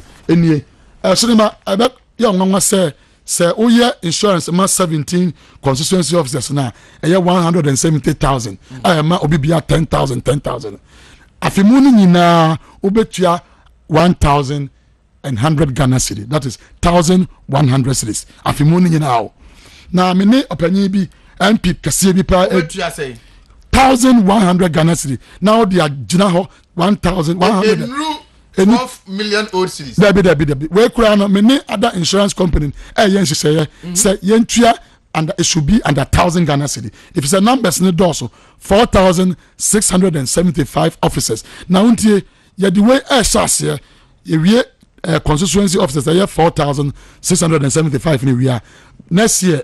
You be call electoral area. You be my electoral area officer be 5,000. Now by a so ya twaso dia call constituency sorry dia call polling station executives for almost ya 3,000 na you can share e constituency officers so they make an 1,100 Ghana cedi and I will betua the ama insurance ama 17 officers 170,000 Ghana cedi now you ba say and you be tua premium no and you were 137 MPs. You best MP be a mra. MP bia ubetua 1,100 Ghana cedi every year. Now you the insurance no ama o 17 constituency officers no na abbo omhoban ama makaginamu se abra oye the mama party no accident bi anasa ade bi sina na ye de sasika no abbo so aka ho na ama na system ayemre. Ba bia ye ni MP enso so no ye be chief of staff office e be every DCE MCU ubetua 1,100 no na ya the insurance no ama constituency officers na if you say ye ni abre obroni say you cannot keep doing the same old things and expect new results, and the Collins Nyama as national treasurer no innovative ideas, strategic policies say ni edi gu akwemu na a prepare party no any osno no amani mpoma ye den na ya jumatson aya jumaden e de break 80 no. Collins Nyama and no ballot paper no order say Oyeba answer na match ballot paper no so no ye nuanom ye youth any test confor ye won hye mamo oyeba me ko school say dem catch na maame na oye choba ba wa me papa na oye organizer enti me bire ye me nuanom maame no ko university on be catch ye honorable Kwakwasiama transport minister me chiao eye honorable Dr. Mohammed Amin Adam Anta eye Karaga MP deputy energy minister me chiao eye honorable Abdullahi Abanga Binduri MP deputy minister for works and housing omo nyina eye me cosmate me am ni omo ko university ohene me wo university na me ton force abiri bia ye pon lectures kwesi Friday a me da anapa tutututu na ma fa car ewo kotokraba na ma ba force line kantamanto na ma be yi force na ma ton wi a de be kana na ma boba shroba mu ma bon start kama na me da ko campus na ma twa ma eye Emmanuel IC or ye deputy commissioner ewo GRA headquarters onu ni na me ton force me wo university na me ton force ma me krofa me no ko school if say na efie bi ni wo tina me maame papa bre papa of organizer nti adwene ama fa ne say test conform minim say dem me bre wo university sa na mamu bi so bre nti under my office as the next national treasurer me be photo at national headquarters am a friend of Tescon support fund Tescon support fund obi bia oya adwuma as the Tescon member oya adwuma ma Tescon any MPP bia school fees a won't be ntua obetro application for financial support now Tescom president and as our Tescom coordinator and as our youth organizer esanya na odi aba national headquarters ni amausika na odi aboa akotua school fees afa ye over 35 external branches e Ghana sorry e we asa fana nyina under my office as the next national treasurer no me ye diaspora head and as external affairs director any the youth any national organizer no ye betro yebeje akwanya soronko ewo political parties organizations ewo ewiase nyina na afibia youth any test confor ye de be 50 akọ aburuchire oba aburuchire your Kennedy Foundation your Obama Foundation Clinton Foundation Bush Foundation uko Germany your Cars Foundation uko UK your Conservative Party Finland Saudi Arabia political party organizations be war yetiti party former afibia about 50 people ebeko na makusua political party organization na ma ba beboa ama 2024 election emu ayemre ballot paper no ebusuafo meda number 4 Collins Nyama number 4 ase ho me the last person on the ballot say okwa hwase ho national treasurer papa national treasurer or yes strategic or the eniaman hye papa ebegu akwanu na party no impunto ni Kenya sonko ebeba party no na eda ya adwumason adwumaden e dey break it I pick your last words na mamenko Josephine ho na menko busade Joe we a former Tescon Wukon ewo Legon and she say CNN aboso for Tescon ye me be say ujina eno so na woni wunuanom Tescon for Wukon for reps omukoto abani bi ekasa efa ho ansa na me pick the last words from CNN na mejam kwan ohene ba me dase my Tescon Wukon ewo University of Ghana for 2 years so 2 academic years me ye Wukon no wo ho a na amanfo aba wo ho se Wukon admission no ye ba bet close no mi school fees na mintimi nchiae nti ubenya panyi bi na waboa me na mechia ana meti meja me lecture wo ho na me de omonam na ye pe support abo mama mechia school fees no nti say ya CNN say oba oni youth wing no e ba be bom no me bie fund asa wo ye Tescon executive and asa we TESCON member na wo ho kyerwa obeboa na wetimi twia se de be ya wo benya asumdie ene ahomka esuade na da wenya wo daachi ena exchange program na wo ka ho asem no TESCON is the future of NPP baby a on free urban or connections ne dada enti no ebeye easy se obenya sa opportunity no amaye connection man na se wa sha abrabo no wa boka enti no or links enti no opportunity no obenya amaye se de be ya ye beko na yakosua ade na yetimi de aba na ye de aba beboa ye party no se de be ya ye party no ebenya enkanko Merase Joe Sien me nim de obeka twato na menya abusia me sorry so no de me catch any say where your passionate appeal me the akonya sonko as delegates I say about to ayokoto no china no it is about the future of MPP it is about the future of Ghana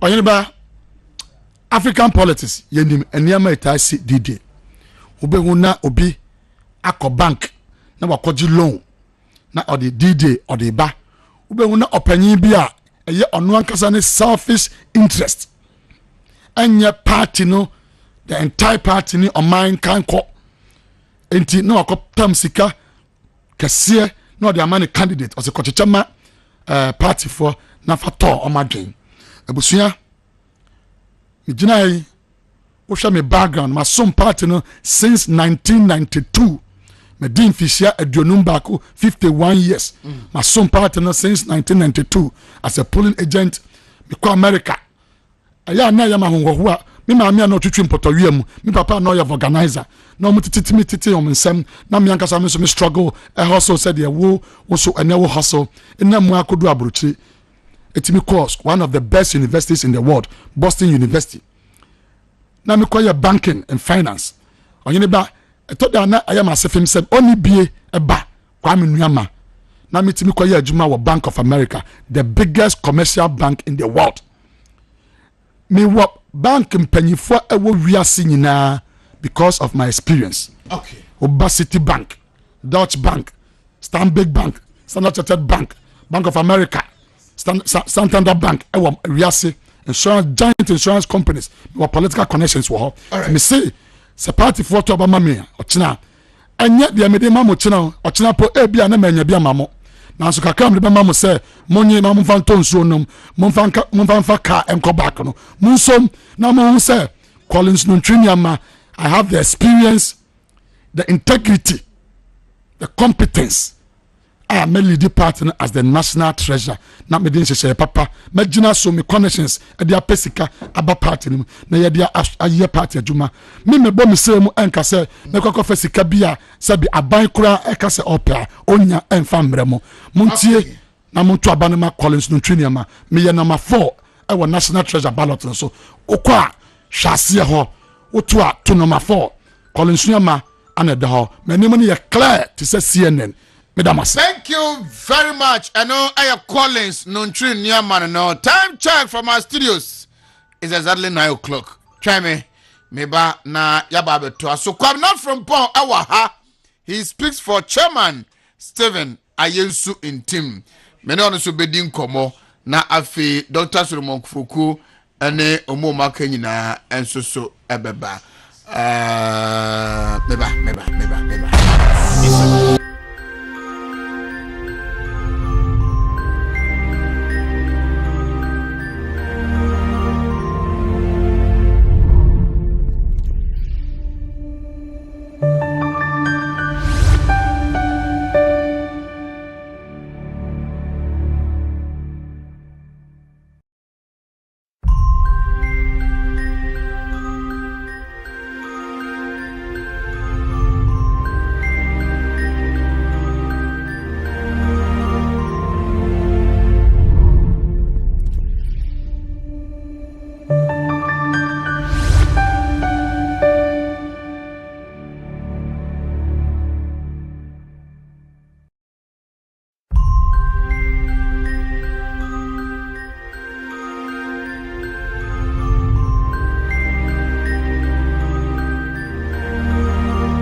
radio interviews there. First day I never got to studio say ye kasano. I'm out for anymore. So oh hine ba na see you dey meeting studio first. Meet me and see TV so early to me kasa. Na until time be am from father. Ba na man for ntia say na hope dey ba wa boy. Baby abedru enne Nyankopon yetimi tena national TV so kasa no. Ohine ba nyame nhyira. Eni nkransha odi hye ya enkoyi anu afre ne de wan kan yi o ka de fa hanke papa ho ye o twedi ampo adaroma ya papa Steven Ayinsu team ne ho eden pa so wani tu ase Nyankopon ya adoma ye to abane wie Saturday ne Monday 18th obenya 64 years Nyankopon ya adoma ntimi nim se MPP delegates are man special birthday gift. The number 5 man. Osako yi oba ni 5th term. Osako yi number 5. Unim say Osa MPP bo say ono de presidential primaries ebe koso no obe neutral na omoyi flag bearer mano. No mo man flag bearer obema MPP 5th term. You be breaking 8 in 2024. Unim say omampenyin kufo twa 2 terms. Nanado danko akufo ado twa 2 terms. Into the next president Yewura ye papa Steven Ayinsu team. And the member MPP as a political party no ebe ye MPP 5th term in power. Inti echire say number 5 na ye papa Steven Ayinsu team yi no eye gidie faith 5 letter word or the nominal and Jesus Christ we have 5 Quran 5 any nyina or the nominal we share another dan kwakufo ado bre no koyi number 5 with me BT Jomahama over 1 million votes no e kire say e soro any asase asan asase ye rest na Yesu ntim Yakopon ya adoma e si ahene ene etu ahene wo MPP mu no ebema ye rest na Yesu ntim special birthday gift come tomorrow. Papa nsɛm a ɔnam ohyia party for ɛna ɔmu edi ho nkɔmɔ no ɛyɛ sɛ medase ene akwenya ode ama ebiem ma sɛ yenkyerɛkyerɛ ye pastor na Yesu ntim nsɛm mu first and foremost okasa fa sɛ say you unite the party no party MPP so hwɛ MPP as a political party anytime bia the party will be united bia na yɛkɔ elections are winning. Wohwɛ yɛba yɛkɔ into the 1996 general elections a the Great Alliance ɛne namuma yɛkeka yɛ ho bom abɛsi the year 2000 there was huge unity in MPP no so wohwɛ yɛkɔ saa elections no yɛ papa Steven Ayinsu team mo ɛne mpanimfoɔ a ɛboa yɛ ɛma MPP etimi winning sa 2000 elections no you call 2004 and so we modern boy the reason why I cry pay unity is say okay time my papa first vice national chairman of the party na Nyankopon ya adoma ye call into that elections I'll be an acting national chairman going into the 2004 general elections no or the idea be by MPP mo near friend meet the party forum meet the party forum no okwa omo share the entire constituency polling station party members constituency executive near yamanfo from regional mo nyina ba be kan na omo ne party fo share etie problems amenase po any niema ekoso among the party people near say okay these are the solutions ebinum o de and also ebinum o de you can easily solve it there. Some of them may be with the national, no matter transform how to manage it. Yes, you know that in the history of MPP, said yet what abemu near seeking re-elections. Usha, that was the time when MPP tini enya one touch victory.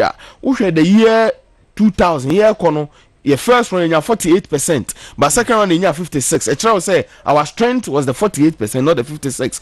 Usha 2004. Ye 2 year you know na MPP enya 52%. Echere say ya ho odin no was 48 in way, but when he was able to improve our votes presidentially oko parliamentary seats ye move from 100 seats in 2000 to 128 seats in 2004. Echere say sir People's Forum utimi ka party ni bomu at the base the bar soro no eboaye ema MPP did tremendously well under the tutelage and leadership of Stephen Ayensu in team. Yeah, 2004 general elections and do year 2004 and 2024 4 chat nato. Ushe enwa osase obe make sure say resources and logistics are party for here ye de be ye adwuma no enya afa ne ye betena se atwen na be ka 3 days to general elections bo na afa ne ye de motorbikes ye de ne ma the various constituencies akoye adwuma no time na nado danko akufo ehun say uko the settler constituencies a ewo across the country a eho ye constituencies na MPP mo ye hu moden ho kra no ana ye papa Nanado Danko Akufo then candidate Nanado Danko Akufo now president Nanado Danko Akufo efre ye papa sina nsu intim e na oka kire nse opeso de the settler constituency project nation nsa ansa na panin so be frew no odi dwumadie bi be hye onsa no na chese wo mu gidie pa onim se se adwuma no de hye onsa na abetimi aye because ebi a track record ni niema waye no over the years indicate say enipa so masidi se odi dwumadie bi hye nsa he will deliver for the party. What is sharing Sane Jumaden, Yapapansu G, no, on the world to say a Juma Bia, a dear mano in MPP, and he has delivered excellently. And the day settler constituency sharing, and idea yeah was that, or making sure say, on Wakoi, na Jumamu pickups 4 into the various regions. On one Kasa etin who seem who had our front planes no tibo to so cross water lake. And then nam konkra na se kwaye adwuma baby ese o make sure say motorbikes be call the koi baby ese o make sure say cars be call the koi baby ese you make sure say bicycles because you nkra na se bi wo ha moto nkuwe nkwa ise bi awu bicycle now they are call here the koi o hwe o make sure say resources ne call at the appropriate time, the right time, in right volumes, looking at our political now so he'll be our call 4 times there. He has taught every constituency. He knows the dynamics in every constituency across the length and breadth of the country. Only need to work around Katanania. Obetimi achiro say a dress children what dynamics ni. Obetimi achiro say Jirapa, China Paga, what dynamics ni. Obetimi achiro say Ketu South, what dynamics ni. And making sure say resources no call at the right time in right volumes to the right people. See the be adwuma no ye no na under the settler constituency project no NDCC sayanye da no near papa na ensu intimately age more than 15 of them ama MPP NDCC sayanye da for yen na so if you do kumaskra ni wadu biases ho the so many of the places Techimai South Sehuyo so Sehua Kontombra Atebu Amantin countless of them ni etimi agide aba ye sitsa na NDC enso agea na ye dia no so ni etimi age about 7 of them e dia ba be ka ho enti uhwe how he was able to execute that agenda all making sure say resources say the field operation officers be ye adwuma no logistics say conform ema party for no di adwuma me break 8 no e be call the right times and at the appropriate way no is a very good strategy e kire say papa Steve na ensu intim e boa na se MPP for delegates eba beto aba esi ahene ne etu ahene for ema papa be national chairman resources esi de adwuma de you make sure now him say is one person who can go any place to say yankof je resource mobilize resources some family may adwuma de is top notch and you can't compare yourself to him. The track records are there. Uhwe say o say esi support na you build the capacity of our party members and our party executives, and the chairman say you build the capacity of the various party executives and the party members are a bois emma say bibia adwuma bia yesa wo ye no eniam bi wo krampo as enipa no if he's well to do, he's well resourced to work out, and in there at times you don't have to even go to the person and even go and trouble yourself say oh first cabra ne koye we anafa ne sia anayese anase, but he believes that time obey vice chairman no a obesom party no wohwe how otimi ebua ma ye empower amanfo with a lot of trainings. Me kai say you call one of the regions, one regional executive, he said by that time he was a constituency officer. Was under more time under Haruna Seku chairmanship now we are the first vice chairman no? Those days there were countless and a lot of workshops, a lot of training near the party members Emma omudi ye adwuma Emma sa trainings ni ne ono no ebo na ma nitimi rise ya obey regional assistant secretary obey regional research officer na onim say into such a crucial elections. Now share the experience papa yi anya no over the years. Any sa trainings you the buy ya or GD say sa yam building and support to the capacity building of party executives party members no what jitum say ebeye adwuma pa obeboa na ye ye tescon diaspora members nyina ye do mobile on board training them bi wo hwa na enwuma bi no mu hiahia say obi wo kra adwuma keke no ope how you be able to work it out for all these people to get the jobs that they want.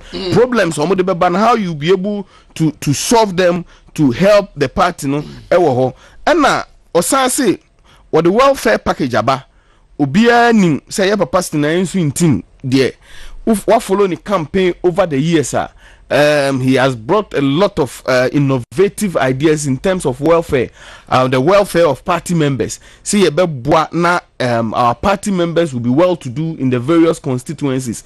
How you be able? I can't remember. Say, you call one of the regions, and na ubi busai say omo region no. Omuni financial muscles like contractors and these people who will help their jobs. Na pressure ni na could do fan constituencies, pressure ni na kwakoto the MMDCs neso.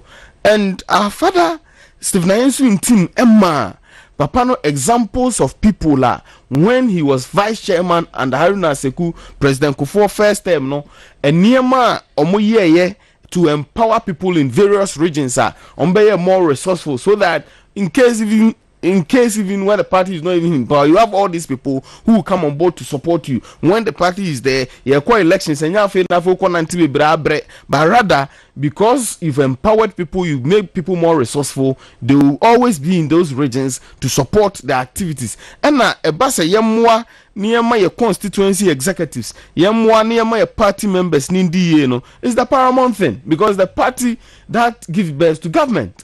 Enti adodode bia e war party nim no ade ba ko ye hunu say eye mena support among the party people ne say when there are job allocations, when there are things that needs to go to the party people at times we say oh ene ba ye kra mpo ye beton ma ene ba ye kra ye be ye say ene ba adwuma no kra nya bi nya ene ye nya we. I quite remember you drew Ashanti region one of our strategic reasons me more constituency ni din and azone na ye kwehia o mo ni din ye papa ni na ho or kasa say not knowing say wabo akola bi kura mana ko immigration ya kura na enim enti ye na wa o kasa na boy ne so wate say chairman abaho enti chairman chechem say nyuma ba how e ba allocate to the various areas in say be channel proportionately correctly na correct say bia ye nim say e bedura okay say this time the chairman the secretary next time be say be a co-organizer say co-youth organizer next time we be say ko na was chain equally amonya bi anya bi bo ne ba no obedi adanse say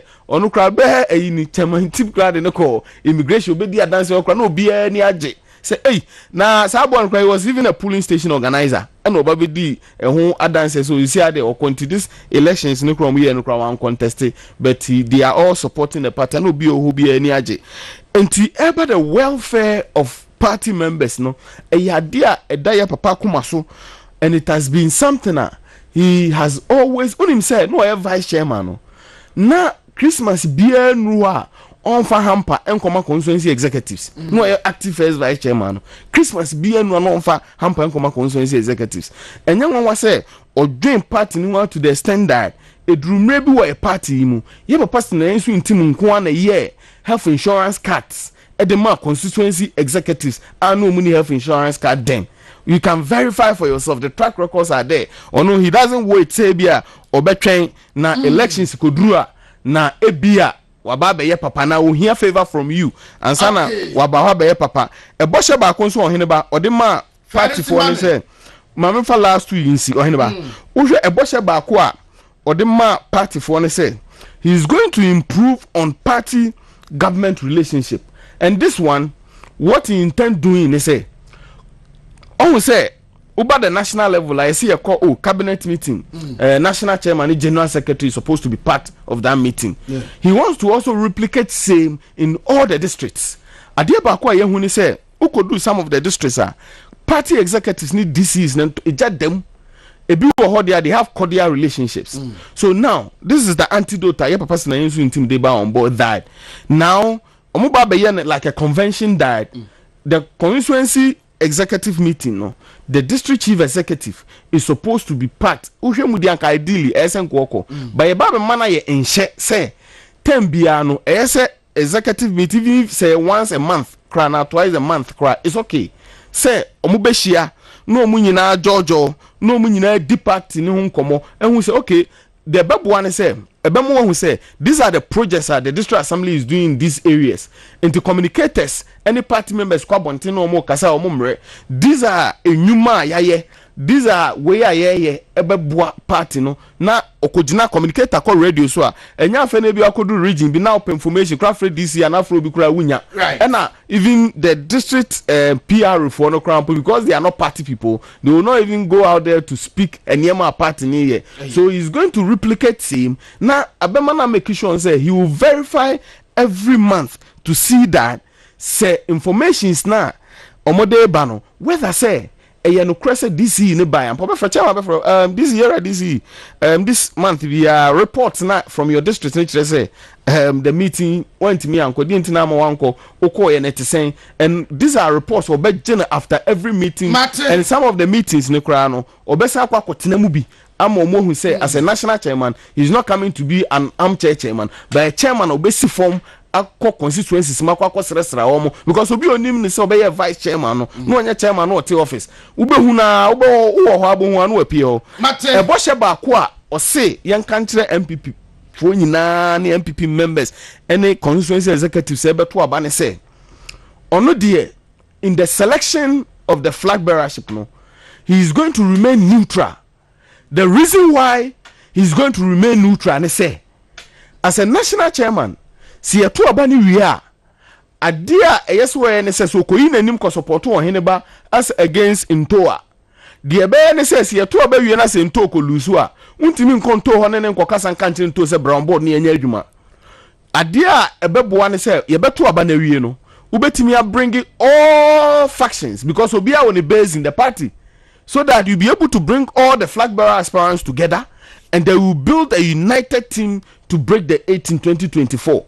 And the Bosha or the party for say or constituency be or catch them say he's going to remain neutral and will be enemy of a stance that Onudia is a firm and a fair leader. He's a decisive person who has consistently shown that ni interest niha. He has not been like a made them contested with menya na mabaha menya near on say elections ninya do ninya be catch them say koha no oko. He's not an indecisive leader. He's a decisive leader who is going to work out and support the party. Anybody that and now Osaka Chiromo finally say party no a man a flag bearer. He is Stephen Intim a flag bearer. And his pledge to the constituency executives, his pledge to the party members is that if the party gives him a flag bearer, he is also going to give MPP a president in December 7th, 2024. Na idea why you be that in 2004. Sabia you be that. The Owari 1 minute apotrono. Okaso be mene na mona obegine chini. There be Soras Meda se come not from Pong. I don't know. He speaks for Chairman Ayensu in team, Stephen in team. Oh no. Mamene Macoman and so embedding come briefly. Na Amenfi West communication director. On the chairman and waha. Me am chairman Ubed Asamwa and so waha. Me no mu edin come briefly. We are now fe Bright Nyampon, Paul Yando, Dr. Smart Sapon. Dr. Fukuma betras na yedi echna elections no ye rewremu yipa menumu enai no akomo yipa from office to office a year chairmanship, general secretary, national organizer, treasurer, woman organizer, youth organizer na ya bot ni nyina ho enkomo communication director marching na pom to say nyame adom ho yepa great mo hoso to say Memphis West bibia eboko eguso abonto ase come 2024 you see it no yaje once pe in the history of governance shase 1982 democracy shase and kwa na by election okay but I think with my chairman Obed no 2024 there sa gens ni be break na yaje seat no for the first time ya be ko parliament na impuntu a ye hwehwe am Memphis amanfo no entumi mfama no ye de aba no hene ba shase no mamini kan emu abaso na me na wase I'm say your constituency elections no chairman obedu project no ye ema amanfo hu ne pa ewe ni mu a ene wabe constituency chairman for Amanfi West constituency nti ohine ba bedo ase na mabo abaso for that work you did for us say o project chairman obeda ene oye chairman so 2-3 months ni Amanfi West constituency chairman anamoa what no chairman obed anamoa so ani ye amanfo hu say oye adwuma ye nti ohine ba yede wase na me bona ni chidom ni ani de dama se ene yaba e bia na bi papa bi wo ho nti pork bi wo ahojo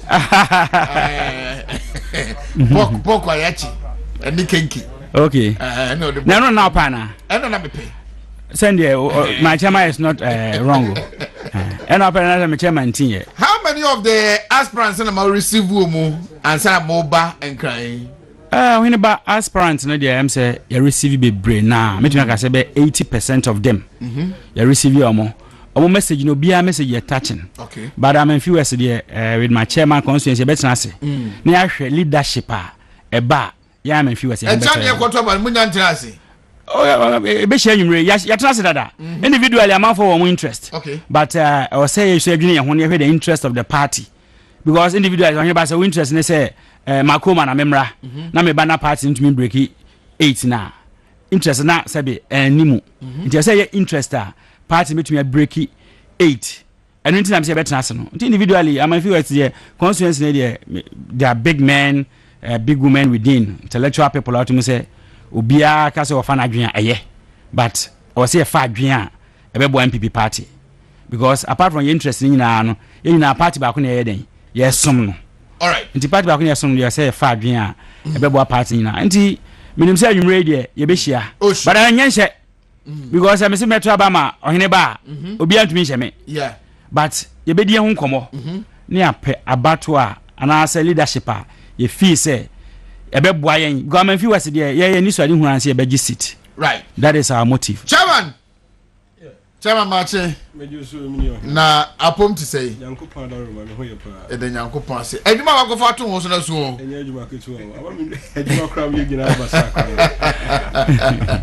my bed there was here say na wo si hunu no ene say ye to obama wa wo be ye chairman no difference o mo na I think say bibi answer sign but even though the time na I take it kakra nsi me nya kwan kom adwuma so but you press break 8 you today you to abo me am we ne dey I was there me share kwan bi a metima bo am few was you to na me nsi obi kwan said there be a you to be corporate e be culture ne say ye dey ma youth crown ye dey ade nti me bo me homo di bia say me bibia o nyankopon di mti me gisu am ye adwuma pa o free say niam be na ni me o say mutu ho na ma constituency right now no me win here dey me fan say me part 25 members research committee team I meje eniama ebe me MPP akono e wo hono ana masa set communication team 25 enti ye positions na electing ni na me obi a committee amasa set obi ye adwuma enti me adwuma ni difficult ma enti day in day out to be ano ye try say nyankopon ya be free ko me share but say me to I think say be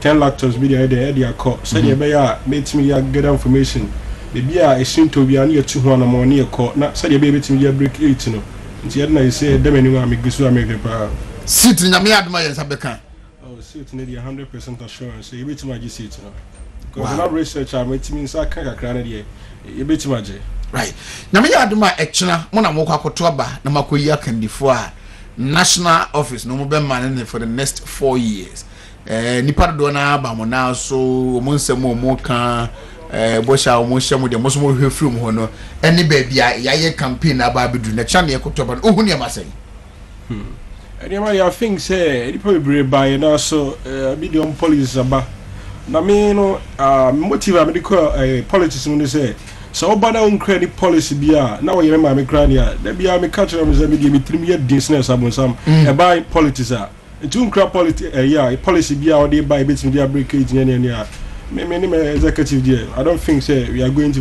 you be kwakoto abama me say campaign cross area tia on cross aka ho nti mochi tie nkomo na but mo ye happy how aspirants do bia si akomport no ho mo kasa yemu say na masi krono yeah the election politics will come and you can so bibia I was on when you dey wa so di me say sua fi papa ho Yeah. ti mani ade ada me ntimi ma on first kan yere ma me chome nti ba the moment I person breakage abesa wo be bo bi achi no because you pay unity ya ko breakage na ba na ba be kan bi asa na pharmacy jama me dey mitimi tia kra so tena so na me dey enye ne bi na me petie yeah Wow, I'm a few words for better do. Hoide pa.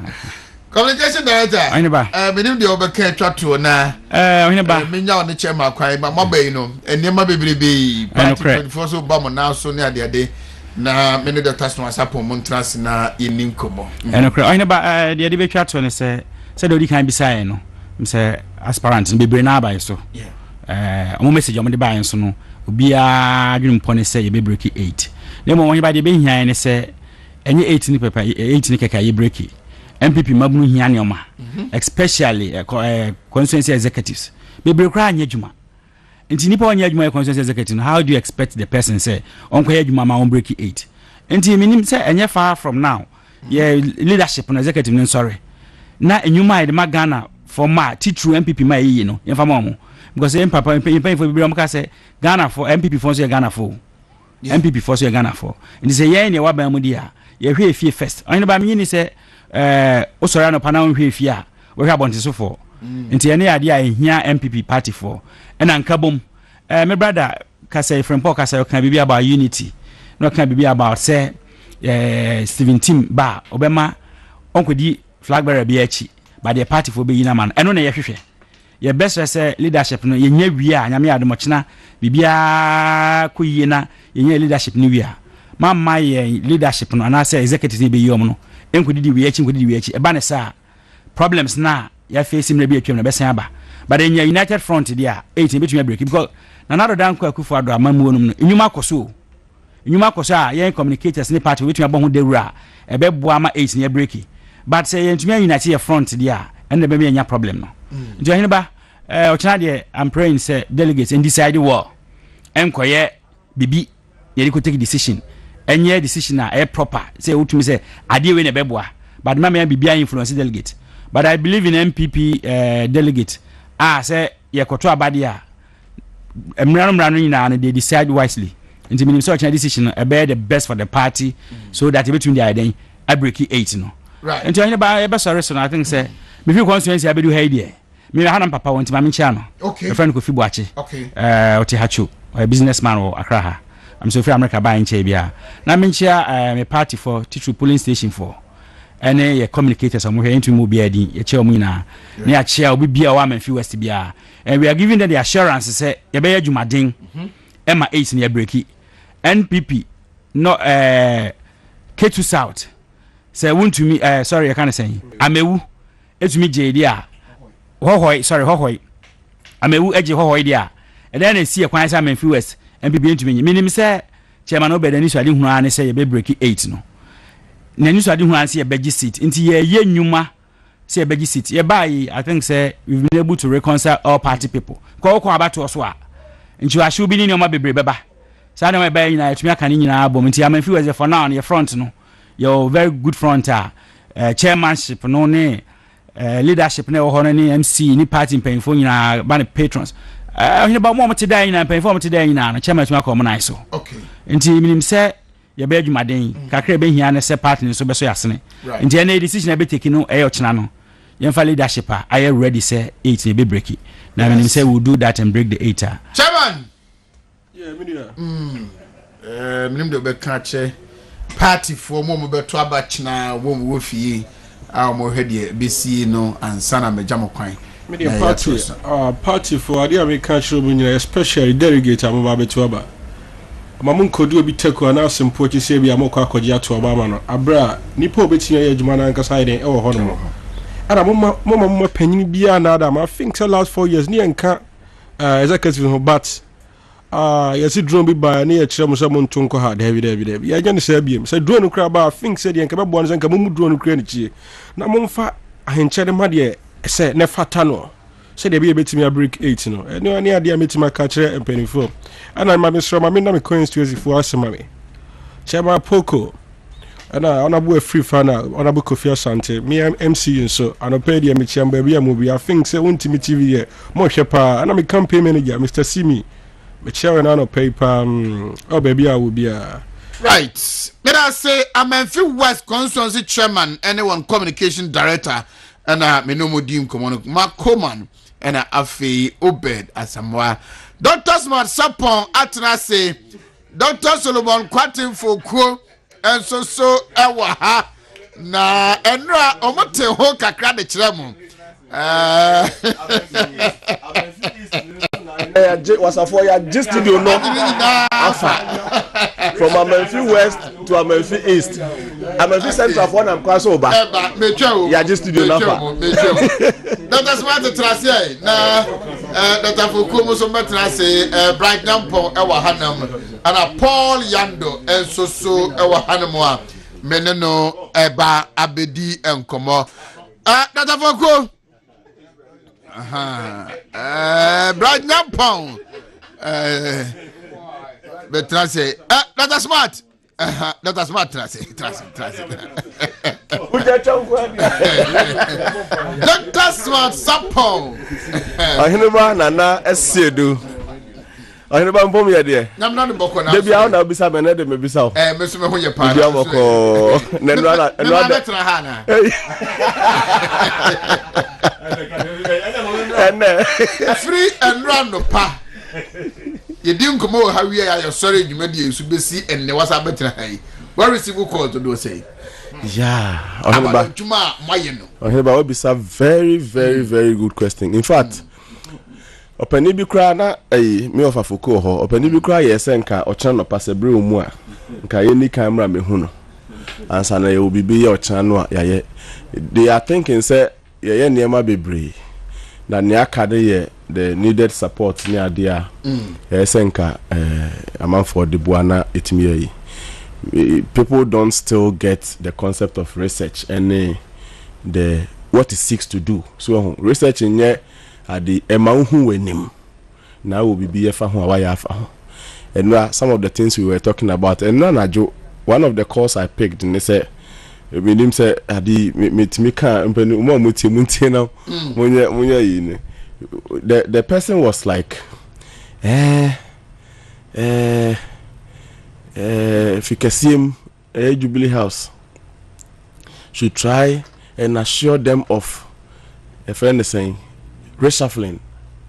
And yes, Abandokumbe twice and I was like, look at the angle somebody else is coming from. And also to Abenibi. Good. But note it down. Now Obempeni for na boma mane. Some of them are thinking, say, if you don't show us how to do the voting, we will not vote. And it is not like they will not vote. And this was coming from a very notable regional executive. Very notable regional executive. Details made with their backstage. But he was also coming from a very funny angle altogether. Nante enrampo anopay me refie radem say me kwa akoda na masora gbedwuma. It was about 2:20-2:30. So the oyare na adantem. Yeah, me pe asem te kachire. Yeah. It is me titi bibia na I want to verify myself. Yeah. Manante pa. Na delegates who be wa hada. Oh yes. People think and then I don't do it. From Wednesday neighbor bebre wo krom hada. Nah, tomorrow will be very interesting. Yeah. And it's going to be one of the historic moments. Yeah. Very interesting. China, Cross Sports Stadium, no. Very interesting. Anything you possible. Yeah. Be possible. Yeah. Everything. Yeah. And then I make catch Dr. Foko say. Na baby medru bia no obo de mudin na welcome me. Dr. Foko, Dr. Smasapo omo way I ka so no mo na nam na.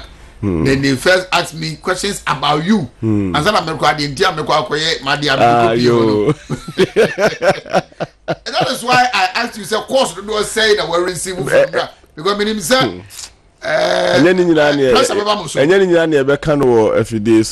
but I mean, in all, it's been good. And I'm a penny here. Those who think that the essence of research is to enable them see what's up and do something about it. Say those who think that research the obejedi and not just nyame na please. Yes, nyame was hard agent. Nyame needs that. Obi bewu. Friend nyame, God is going to attend to the person. Echo rescue will be back.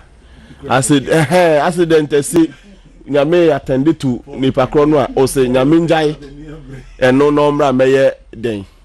Until that one we will do. Na ufana serious abuawan kasa. But you say me know from where we have come from. We have developed off a day to some of that day. Good enough. So far no enye attacks ni nyina ko obia feel say they have to do something about what we shared yesterday, and that is good. Say ne be the outcome no abe effect based outcome wa utu ho na mo ye bibi fa ho na abenya ho ade. I want to believe say all the necessary ade impenifo to aspirants ne funi nyina na mom all the necessary insights based on discussions I hear hand run. And by now and then no a lot of efforts will go into it. Inti yeah, the Ebekoso I wish all aspirants very well. Me assure say baby obi akochin ye bia they should be heading towards Accra by now. Because omumpeni for no mikro mu wasafo asengwafo na eti ha e kasa no ni ade. Me assure say man so amenfi for no so mu medu ye nam kwa so ba.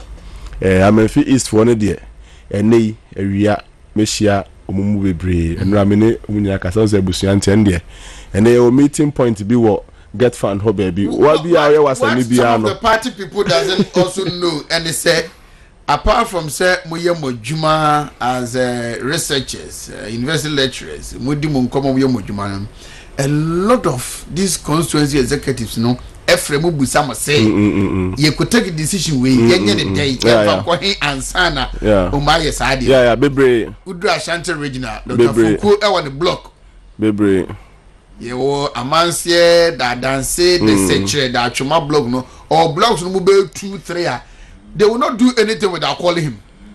Me dem ye Ghana nyina block. Me Ghana nyina block. Me chia me nua Dr. Fuseni say me sure say waba bedu aha o ka regional executives no. And my son na say city sa the day crop. Nipa na ebu ano sa no aya na strategy necessary from the issue base into the propaganda base. Into when say Nkofo will throw voices into the system. Nkofo be share that year recordings be the attitude to me. Number for you. Disclaimer. The regional organizer Ashanti region were issue. Say disclaimer. All buses were arranged by the National Party executives. Thank God. No regional organizer was involved in any planning. Please disregard the news making rounds that I, Francois, gave you poor buses. Kindly disregard. Hey, Francois de Minuan no mestremo. Memo bi anko pasa mo nko ma Minuan Francois. But say test confirm for Ashanti region buses now you 2. Ralph so mukofo ba papa ba ko so mukofo ba ko yeah Ralph so mukodu amokoda ha obi so mukodu amokoda ha the back you say every na kwesi china by 8 o'clock na there yeah say I want to you see na problem ni on mo monto ababi say that no say to abai new executives have joined near the omuna BBC betimi asuyo and yes, I will be a woman check a crowd to for the ni be and say baby. Only some of these things come out all the time.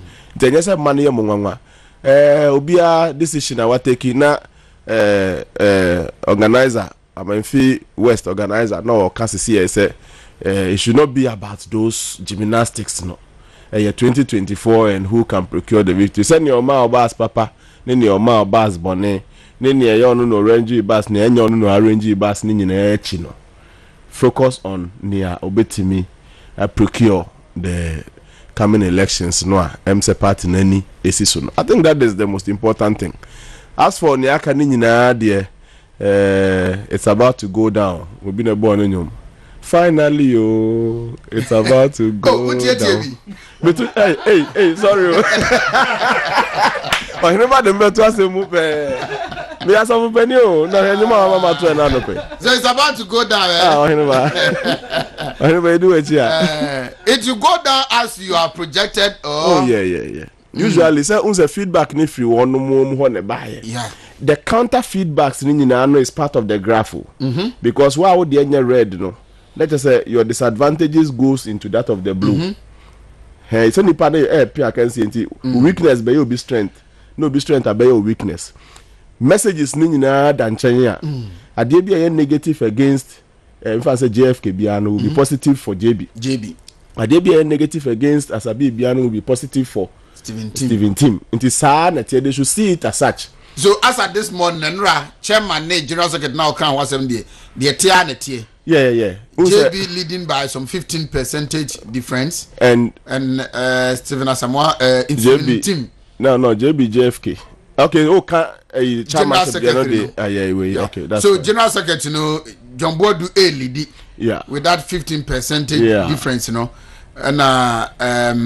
Stephen Tim so a lead. Yeah. Asamoah Boateng so now so very close. Yeah. And I make us say Enra, for example, I heard a message that I think goes against JB. It goes against JB. And these things will play out. Baby. And JB should watch the Western Region block very well if he wants to maintain his lead. JB should watch. The Western Region block. Adrenino. 10 marks maybe. He should quickly meet the. And he will make gains, no. Oh, he's actually, as for the regions, there are some about 6 regions. He has actually gained those regions. Very little can change in those regions. But then I make us say the remaining 4 regions are yet to be gained. One of such is the Western region. And I make us say, as at Enrano, the swing was going in favor of JFK. Okay. And that all of them should try and we are JFK and we are consolidating again. We are JB and we are moving in quickly to go and you one or two. Yeah.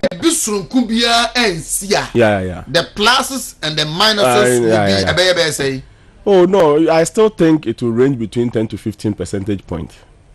Difference John Bodo the bear winning, Yeah. It will range between 10 to 15 percentage points. Yeah. And it is because lead the bar, very difficult to close up the lead. Researchers beyond the some. Obetimi aframe me also Ike Mensa, director of research also Mensa ajusu at the Jubilee House. Yeah. Obetimi afre mpanifo bebrami research.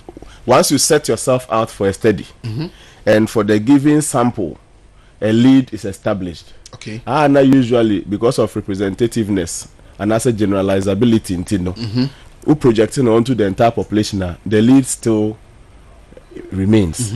Unless said there is a spot of intervention into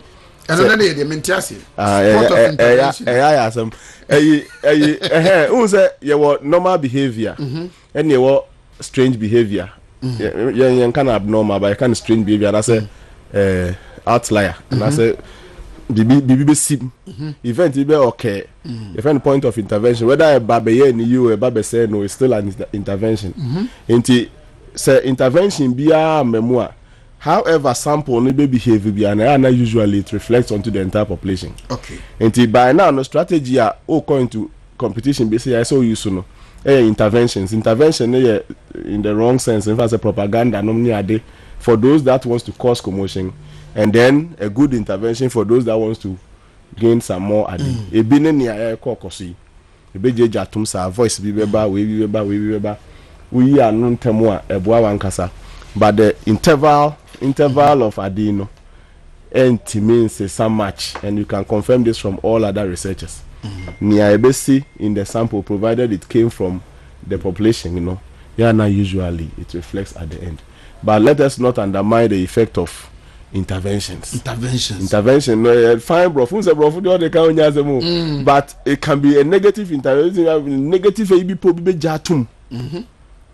but we still call it intervention. But a bomb, but best say they should still be mindful about the source of campaign message, what to say about yourself. So that Mujeja interventions ni gugu. Munkuja intervention be a great chemua. Moka opponents before the same intervention, no, a day. Ababe attack money a day. But it's part of the game. I'm sure JB knows this. I'm sure JFK knows this. Until they should I don't know. And no, me who are be Facebook. I saw say most of JFK and call for no at the map na the betu na betu and no more kase what predicted say JFK win it. Me name say deliberate and answer be the explanation you gave no man tears you and answer red and blue so we you. In fact, senka minya senka mi timi ye validation no. Can you Kasenka we are speaking to figures and we are speaking to region by region, percentage by percentage. I tell you it wouldn't have differ no matter the intervention that comes. The minus to the study is that you had the time and the resources to validate it. Now we have established a 10 to 15 percentage point gain for Nianekala Doso per IAJB. But I still stand to say it doesn't come with figures. Obi obey who you maybe can sway the figures to himself. That one because is for sure. Or Chimman Chami or the map in our to honum and what else good news for Stephen Ayensu in Tim and Justin from Ponkudia. Yeah, if you are going to a race with an incumbent and you are that close, it should be a good news. Good news. Yeah. It should be a good news, but it's not a good news that should let you pull the brakes and go to sleep and think you have won. And you know, and to JB the incumbent, to everything else is in your hands. You are working out as the incumbent, even though you see at the in fact or your contestant aspirants and cast full time, but it works for him. And that's how the chase becomes too hot for you and now be answer M1. So what I'm suggesting is that by this time all his ears should be on the ground. It is only interventions that will change the gap now interval now and those interventions so TN in term, nothing in term, knowing your responses to those interventions, no, it will work for him. Because a game of it's part of the game. We are now we bought propaganda now so what be their bono and now say neutralize this approach. You can work it out for your good. I still refer to Amenfi West organizer and not we are bright chairman not we are not bright What he said was that obi a all ba or de kutia and now we are saying biano. He personally is not going to vote for that person. Do you get it? Stick to what you can do and stop bringing out Nansu way as if say with the Nansu be new chama ultimate time bibi sa na koso and the nam say mu fa Nansu ni nyina nto nchen sebe obi so kasa okofa mi amenu ode no ho so Nansu abegu table so a anka obi abebie nanum ti ne say Nansu obi aho ye de ni nyina to nchen a then you focus on who can better procure the victory for you and then you select such a person. Propaganda no dey beba, but those who are going to vote should make sure they reason beyond the propaganda. Intervention, I call it intervention. It's a nice way, bro. For the audio be at them crowd. Intervention is beba, but make sure say at the end of the day you reason beyond the intervention. Obi kra say president in name say na reshuffling and I say one reshuffling they will rise against everything that the president will suggest. And you say you have to rise beyond it, and then you can go for the right persons you wish to vote for. Niaya is what we have shared with the public. The real, actual way no be kosu dami adma Saturday. Obi a obebia mamu save journey. Moba reason beyond the interventions and the propaganda and the everything, and do the right team formation. Select the right people who can procure AD. Obeka organizer no hosem kakra na. Oh, organizer that they say me and I know I can say you stayed on the chairmanship and the general secretary. Yeah. Then you promise organizer and then treasurer. Yes. Enra. Women organizer they say them so much about me congratulating you asempa. Mama Kejefa. Oh, me what congratulating you? Ma congratulate me Michiana me Michiana met Shannon say ma congratulating you. Oh sir. Within by now me sure so be one office. Yeah. If not, I mean, mommy and fanfare fidation and congratulating. You see, we're holding a constituency very closely together. Neman, meaning her influence on youth organizers, organizer. Not the national campaign coordinator. Minim. The national campaign coordinator. Then I saw you could into because national campaign coordinator, no national coordinator, your bema.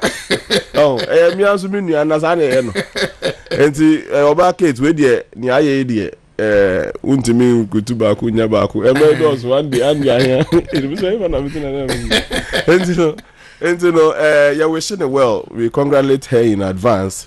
Bibia Trese, she is still yeah and American interventions will come, but once the gap is established very difficult for the say be nipa na oni omukasano omunye you TV no I say my son is saying to Okoste, my son is saying Okoste.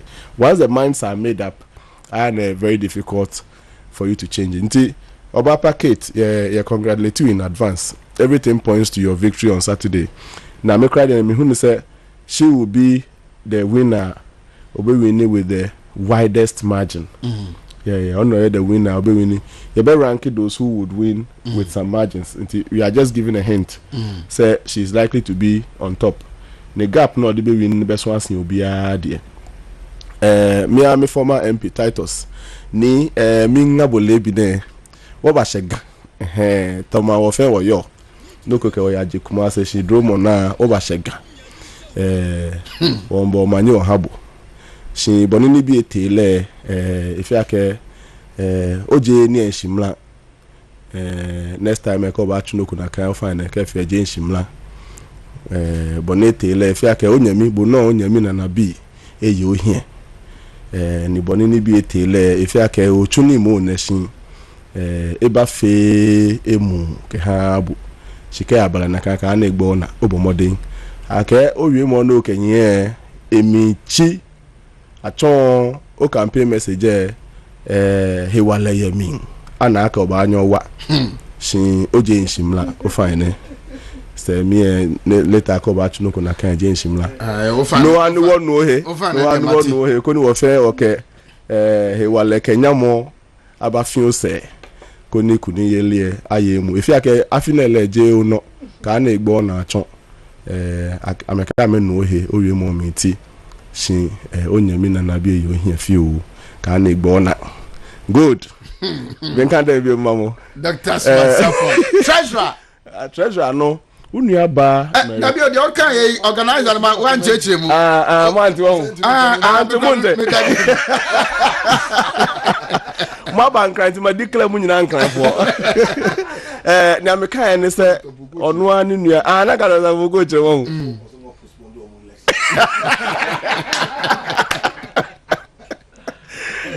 let me say onu ani nua na bi edinanim kan kakra na waya ade wetimia close up the gap, okay, but it doesn't look like obetimia overtake Debbie or manana bi di nanim tem dodo and it looks like generally or man for no pen and nabi asem so sometimes I mean odono and on the chese mo betimia yejuma together when the love is thick mo betimia yejuma together enti no waya ade ono ne one of the organizer aspirants are waiting me eyi ne ho afiri ase hofo nim ase hofo na aka ni nyina with all due respect men ka so mo ye ase but mo pull it up so much they didn't come to the game including Waunia Bright including mo maka nyina no they showed up but they didn't pull up me no pull it up by the former MP onim say omonso de no enra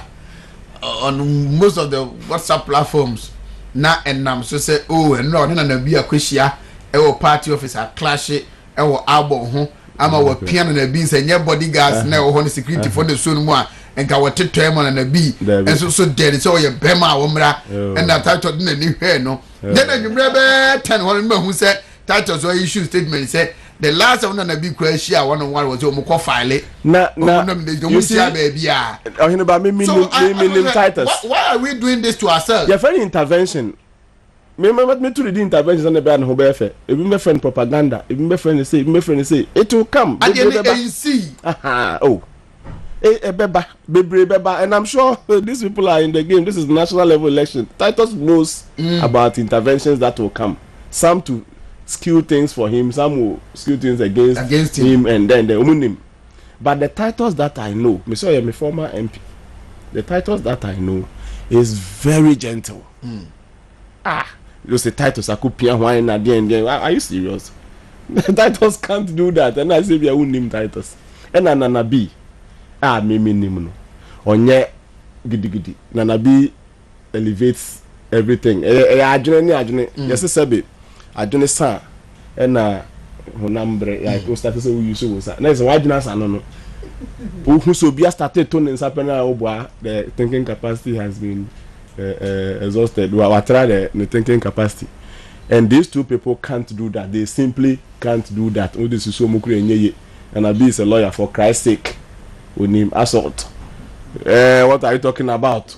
Ain't you know, Mestre Musa Amoya propaganda, no so say be Amoya propaganda, Quanda Hokakra, with the Adaroma.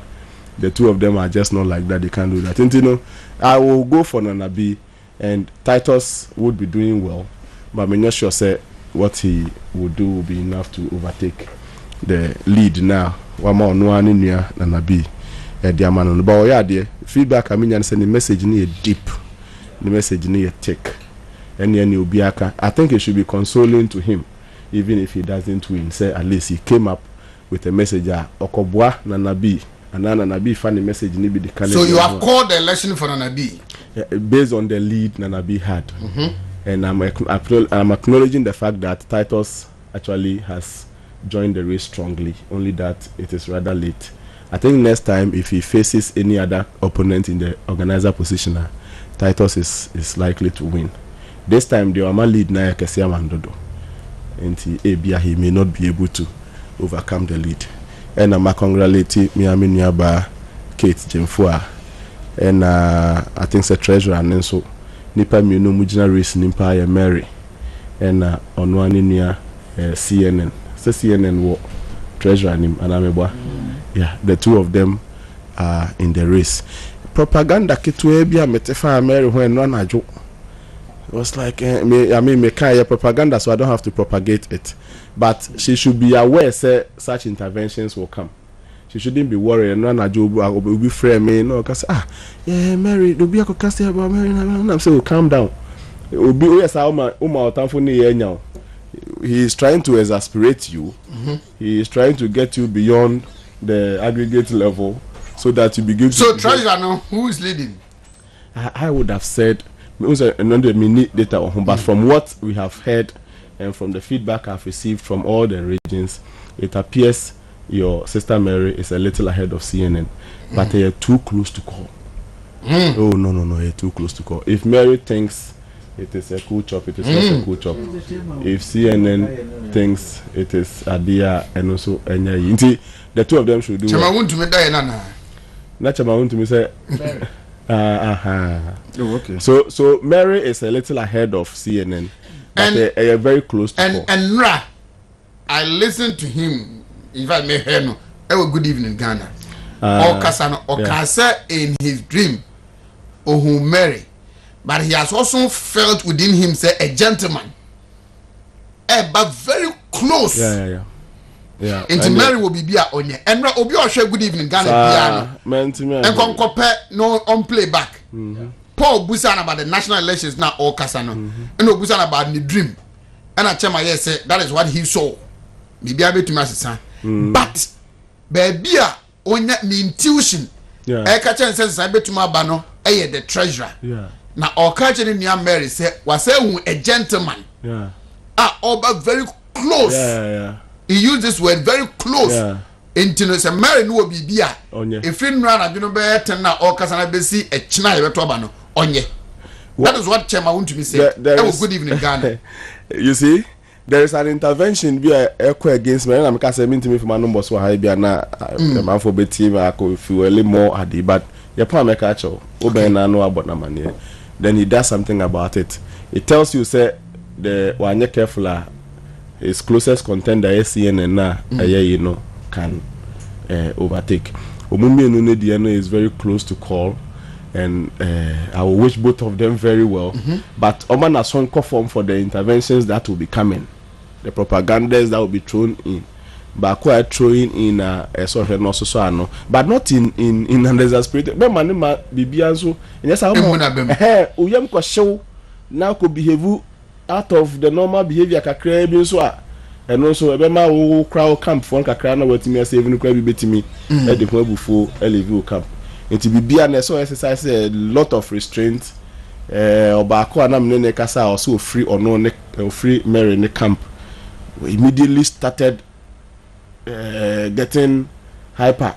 And I'm saying no, we will get hyper, you transfer the we know on to Mary. Your candidate. And Mary will also get hyper. No mama time for you have to calm down for everything. Opa movement TV so better now I clarify in a nice way, beautiful way. So we say. And yes idea in dirty politics, you two go and look for something like that about CNN. And then you two put it out, then draw. But the basa is two adults washing their dirty linen in public. Mami busa we na memra Dr. Focus Nafi. Yep. Then I quit and discharge you. My lord, yes, my lord. National Youth Organizer na Woka said it has been swinging like a pendulum. Yeah. A call salam ho, na ba pupu, na ba banga ho, ne kwaha, sa. In the end, the minimum say if in the at least 2 minutes to see if I can a bit massage. Yeah. In fact, anything changing? The dust will settle today. Dust, to me, the dust will settle by this evening. And Raminya Kunyane Onumbu Bikasai, some of the aspirants in Bikasai. My concern was whether they have finalized their electoral college. So, my finalize your electoral college, Nedia, then I would have done some quick scan, and then at the Bitimino Mube 40% crackasa and now 30% crackasa. In research, their views are likely to represent that of their colleagues. And I was told, say, as at yesterday night, now they were finalizing it. They had actually finalized it. I have a copy of the Omu College, list, electoral college, the finalized one. It looks like almost all the aspirants I spoke to had one or two little, in their view, little issues.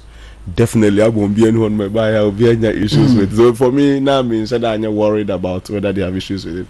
I will try and work something out today on this. Now that their college is a little finalized, we can then invade the minds of the voters and see where the pendulum is sending. Reporter Nameme Kahwasem yesterday and last 2 days, had almost about 40% unknown members of the college. And I think that now that all those views have been collated and we have almost 100% list ready, the aspirants, me and Sanity through Salam, Pope, and then Abanga should zoom in very, very well this time round and then get to consolidate Omugins. The race is usually between the three of them. Pope, Edikai, Nimupa, and Eswinge Kakra Salam. The last 2 days, Salam should be told he is losing. I mean, free lead in him. And I can say some of the things they are saying about him. Meaning, a bit of intervention. If he doesn't move in, this people they share. Never be saying. What will you and your team? The one against Mary, because I thought it was not something that what will you and your team be doing from now and pay copy say you better say delegates you boom the umetoba near me person me engage in any team no be engage in about the youth Nidian. As for the chairmanship and the general secretary, I think we will leave it for the top aspirants, the two leading chairpersons, me of a swing team and me of a Samoa team should work it out. Fortunately, unlike regional chairmanship for Ashanti Diana, you serious attacks after we gave out our findings. This one, the two topmost guys have kept it cool. People from their camps are afraid. Me and Prof. Efre on behalf of Asamoah Boateng and Akamiyeza, meaning fair on behalf of Ayesun team near there. It appears they have all taken it in good faith, and they are doing what they have to do to turn things around or consolidate their gains. And I like it on that level. General secretaryships, and so almost all the sites have called. Many gentlemen be Asante Krobia. Asante Krobia also met on behalf of JFK. Many Pennyphobia share on behalf of JB. They have all taken a deal. In fact, JB team were trying to explain to me some of the possible changes that may come for some areas that they describe the findings as 100% accurate. From the rounds and say they are working towards where it's like a red for them. To into where there are reds, red for so into where there are blues. But they described the findings as excellent. So musumak around. So what they saw on the graph in their view is excellent. They were giving me reasons why Sa area for has a doctor. The reasons why I say and to BB say, doctor, what should we do? Because we have tried our best, but at least they still have blah blah blah, and they affiliated 100% with the information we gave out. And it's good now, and at this level I think the insource now memory plus for all of us. Let them do something about it. Yes, it's a OUC. No one's an insucia. And you be who you already have one Krumano. Munia Gabi, NDC organizer for Bekwai. Gabi, me chawa no paper. My site, me boo be when a man site wa. Anka my committee plagiarism a serious academic offense. Into una can say, Yamo UNC. Near more once and in see. Saturday, be who you already. Mamia Berwan Krumano. On that note, I beg to leave. Thank you. You are acquitted and discharged. Yeah. Kotwasu or Peace FM. Minia Penny Chama General. Very well. Me pacho you. Me pacho you Adaroma. Dr. Smart Sapon. No. Dr. Fogo. Boss. My chain. Dr. Fogo. Sanya ayindi kudia undibio. Yeah.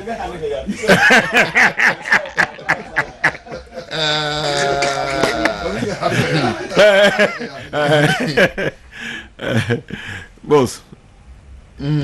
Yo. What will you advise? Say, Omomo election. First, I be a copim. A china. How they should manage themselves and their followers. It's very important, very, very important. But to the team, JB team, things all make gains be by Biana a pounds and maybe Sanka Central region. And must be Briata and I'm on Fustru or Central region. Baby, original chairman, no, openly, air campaign, Tiano. It is turning to his favor. Yeah, it's turning.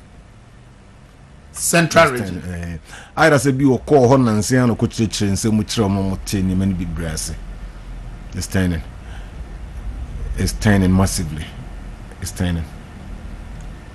Emma will be say Quebec region by region, Kabayama for one be by standing. They are understanding JB and it's turning. I wish you send catch him. I want to use studio her. It's turning. Because I know I'm a day map no Sunday no. This Sunday nana or your voice note a mommy. And he spoke to the Central region. Okay. Say Omuko Hono no. Say Wednesday no only JB in alcohol. That's how okay. More say mop up. And say Central region was bad. But Omuko Hono no. Ebedru no. Ombedru be Thursday 1 a.m. That is Omuko Wednesday no. Thursday now much be 1 a.m. 2 a.m. Ombedru Accra.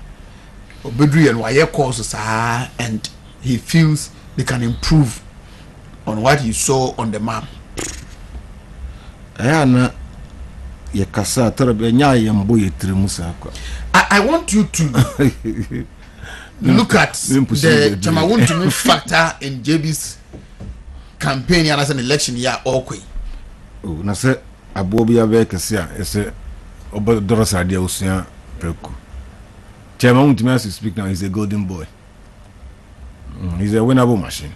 A golden boy within the NPP. Hey, the NPP in Ghanaian politics, he's just rising so quick. And what can some say no current? It's any panel. On say with the cover can say it drew baby who hear credibility, who hear obia or begin watch or baby a hoya den, but you need a personal or also the credibility very high. I was our area on a chair wumpo. Until at 10 years you could be at one. Yes, I know Macano. See, we could be at one or purple being in a co. Who could be at one of Fakron food when you no could at to amount. And I will be a Apuchancha said will be a head and mono there be. Into be elections, what could be among four when you know the gun and penny for predator. It's here on us were winning massively. No church, near MPP 14 as months. What in the court, baby, sir? I am not a boy. So maybe, honestly speaking, me nimso omako akwe bra from what we picked from yesterday, ebe do any day. Before God man, things are changing and they are changing the favor of JB. Even Asante region cry na kala no ye we be no. Say check a crab do review, you may see a lot of changes ever. I don't see maybe answer a question there, but for now, it will be difficult, sir. Be able to change JB from winning. It will be very, very difficult. I'm enforcing a spiritual realm. Oh, Master Mumia. Kwaku some call elections will lose. Eddie Asana Kai, Kwaku some call elections will lose. So for being a Troublesome Zoko or Luciana. Nyom the spiritual home for Okuru. Yango pony time for signing my way be. He protects us or junior home. School feeding a Duanian crabby deer as a form. Nema Ghana, you're going to hold dorsum. Yama Ghana for going to hold dorsum. Munya spirituality. Na yankan reality. Yan tuaban of spirituality be a who say Gabriel Kutaba or two. A de demono, when you tranquil obedi. Dear Mona Yetono and Yekai. I answer identity, a motive be any ho. Can dear fall to a bank and Yankee Kai.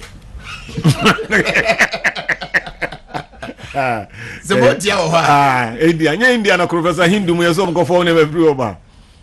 So they believe in technology and as for they campaign. They campaign into your best. Those who believe in those spiritual realms, not for Omontra. Minkasa Menjinia Mindi, far from that. Me a Methodist ni Konkonopa Kumase, I Helmoko Kobe Methodist. I want them to come out me a penny to soften the more. Pa, okay. Astute Christian.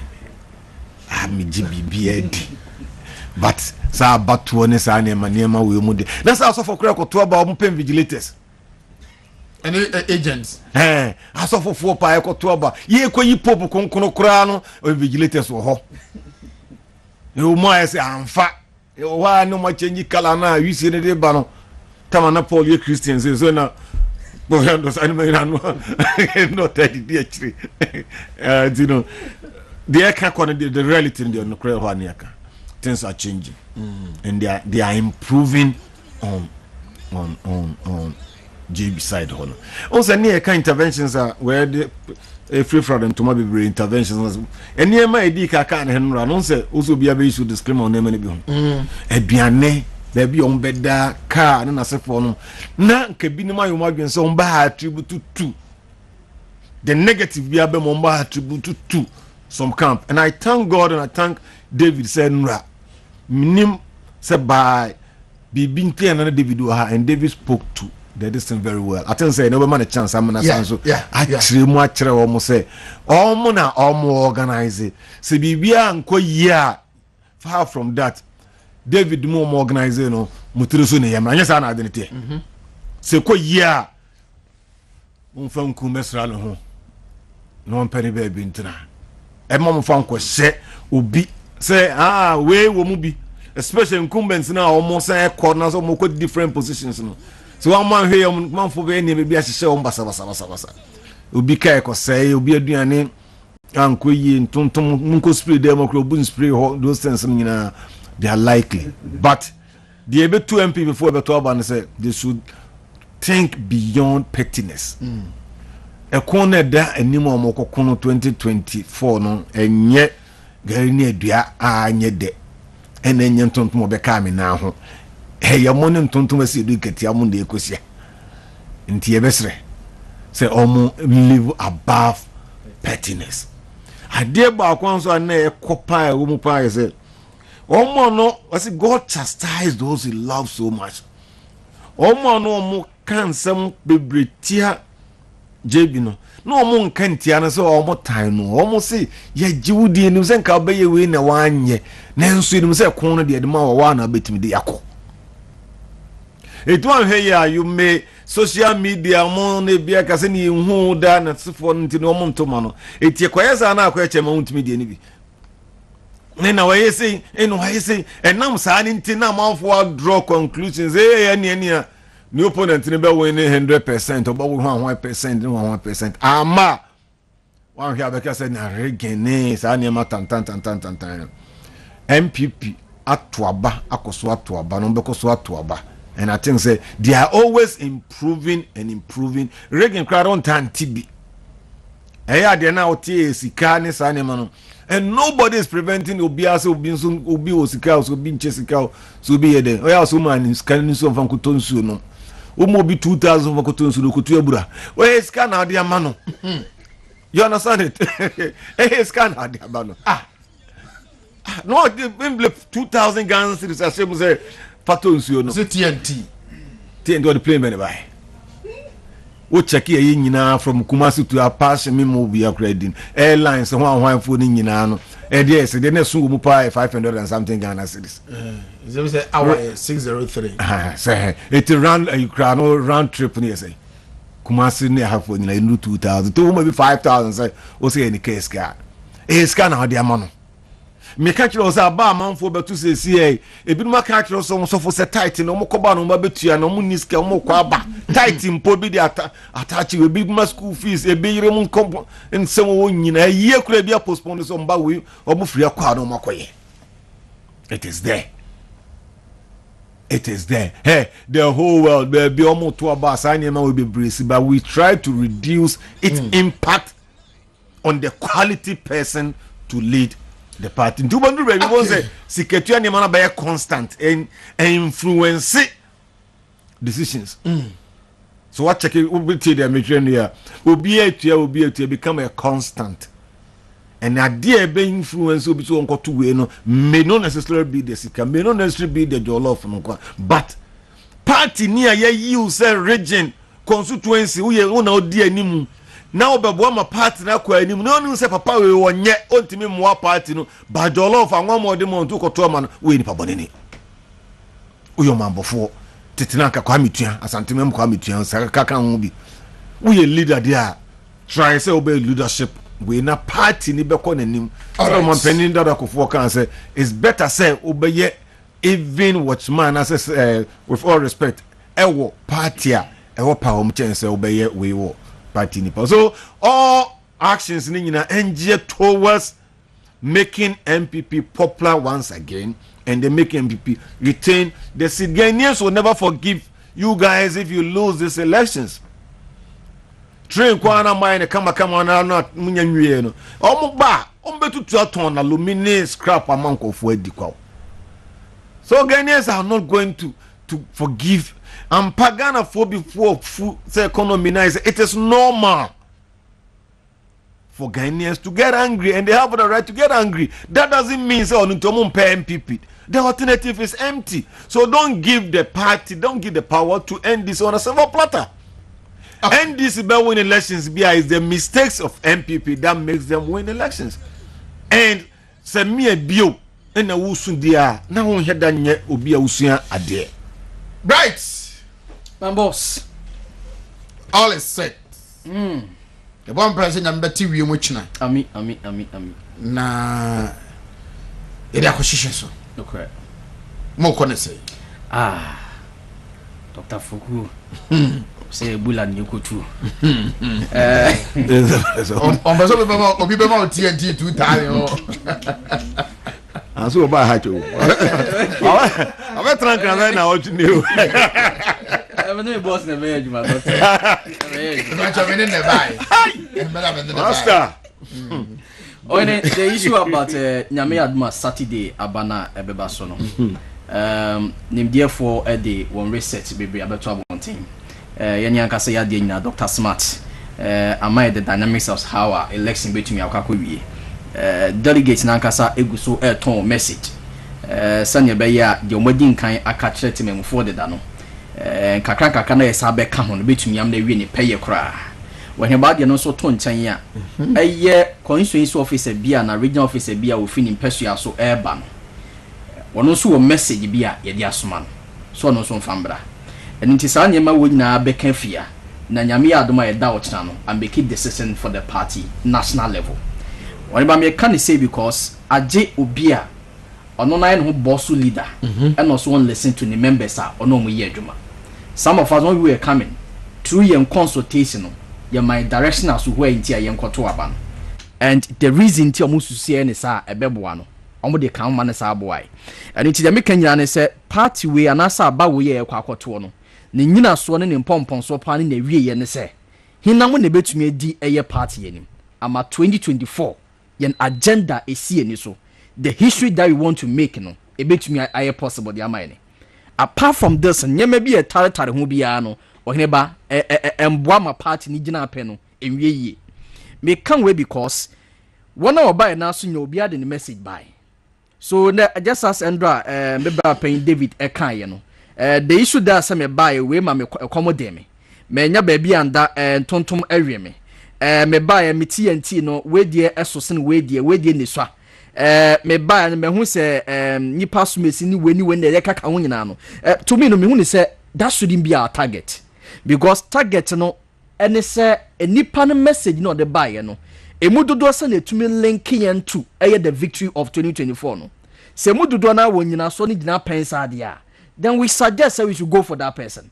Because we are here when me hu ni say there won't be a single person or something me hu ni sin to anasem fon so. Obia won e perhaps e be nipa ni one in dia dance wo de ho. That doesn't mean so hu obi de no eno no kwa bejasa de kasa and answer discussing for the day. Living a nipa no dwumedia wonya kwanya so some party na obetumi dia bre ne. And it the said delegate nyane say we should look beyond the yenyan kasa no ebetumi abaya brabo anase yesetene mu. Na yenhwesa party no etumi breaki 8 na. Then ebetumi abamu as party in power. We should always remember one thing. That President Kofodi nkan akacha mi ate ase. Yemu bia ye futu adane den ye de nante. Ene say ebeye always good. Say obey messenger. Now party ni wo pa. Dan sense say obey party chairman. Nanso party ni opposition. Enti ye kwoto aba ni ade nya obi a message odi abanyina na yenwe. Na yenhu say why message no ena tumi egitumi e de mayem party no. Ye tumi nya san nyina so no na adwe na nkwa we ye madamfo. We ye menua we ye me bra panyi we na wato nsuo anase aduane amadi pen we na sabi mpredi asamitu kwa ko baby mama baby koda na asefo na emom why policy ne message no ena tumi de victory ebren coming 2024 ebetumi aboa ne ama Ghana for enyo dosonko e dia mind. So some of us are going to look at these angles na etumi aboa ne amia make decision na yem polling station for mama yakonya se yen serve omo no omo so tuen wisa ampa decision make ye no aboa ama 2024 election no ebetumi di nkumidi e den abene wo ima mesa aka bie mu no ade ba ko wo se ye candidate nya ase no so ne se ena kansie na okopre na wo so wonya akonya adi party nanim. The rate at which awabo wadwen pose obese wunua bi sanya be ya obenya nkumidi no we should be careful about that because na bia wo akonya se obese ade no ba wotsena obi the same second a wo twende wo wunua no ebeba wo so e wo bra wani na wo so. So we should be careful about your message ye tono. Just as Dr. Smart said, say intervention the kaka and it only say me yen sa ebeboa me no nyame hwew. And then obeye esunsuo begu som na so aduapa.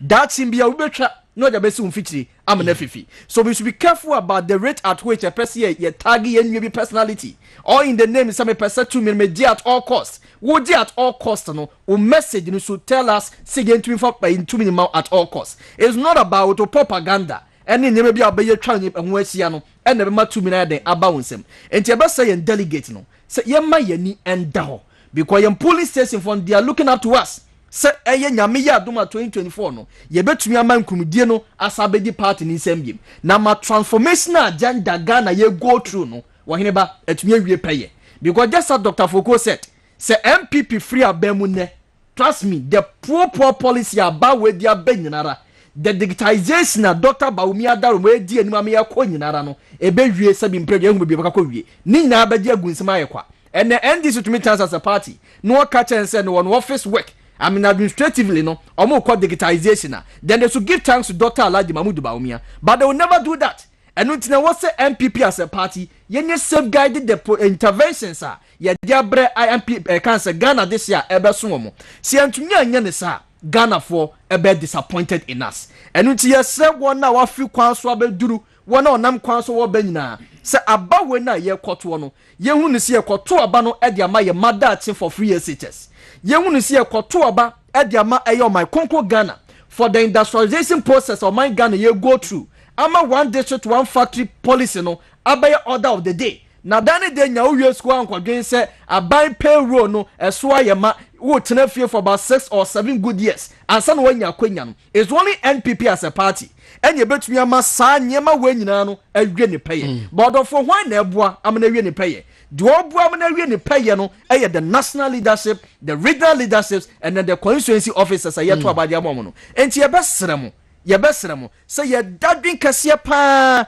enye nipa ba ne yeto abande mana obetumi aboa ye ne ama watumi direct the affairs of the party from the national level amna bedu the constituency level ye betumi akoto aba amankumdie ayendia enye hwan na a promise me say ye to aba ne wi a wode me fu wiemisia mako US enye hwan na promise me say ye to aba ne wi a benya national security adwuma akoye enye hwan na promise say ye to aba ne wi a media memma kwa bi so a and military police no mebe bia de edi amount aba we ba power yate enye saa bre na nipa ba bi saa de amount yem focus nya so be on the target say hina mo na betumi aboa ne ama 2024 yetumi edi nkunim enu ti ye besre from all part of Ghana anyame ya domo that Saturday ye kwakosia e was sports stadium ni atu obama kendifo obedi party ni the national level no yem bomodin ni enye ya femu de se obia se fata so di party ni mu de na emom hinna ena di party ni mu kasa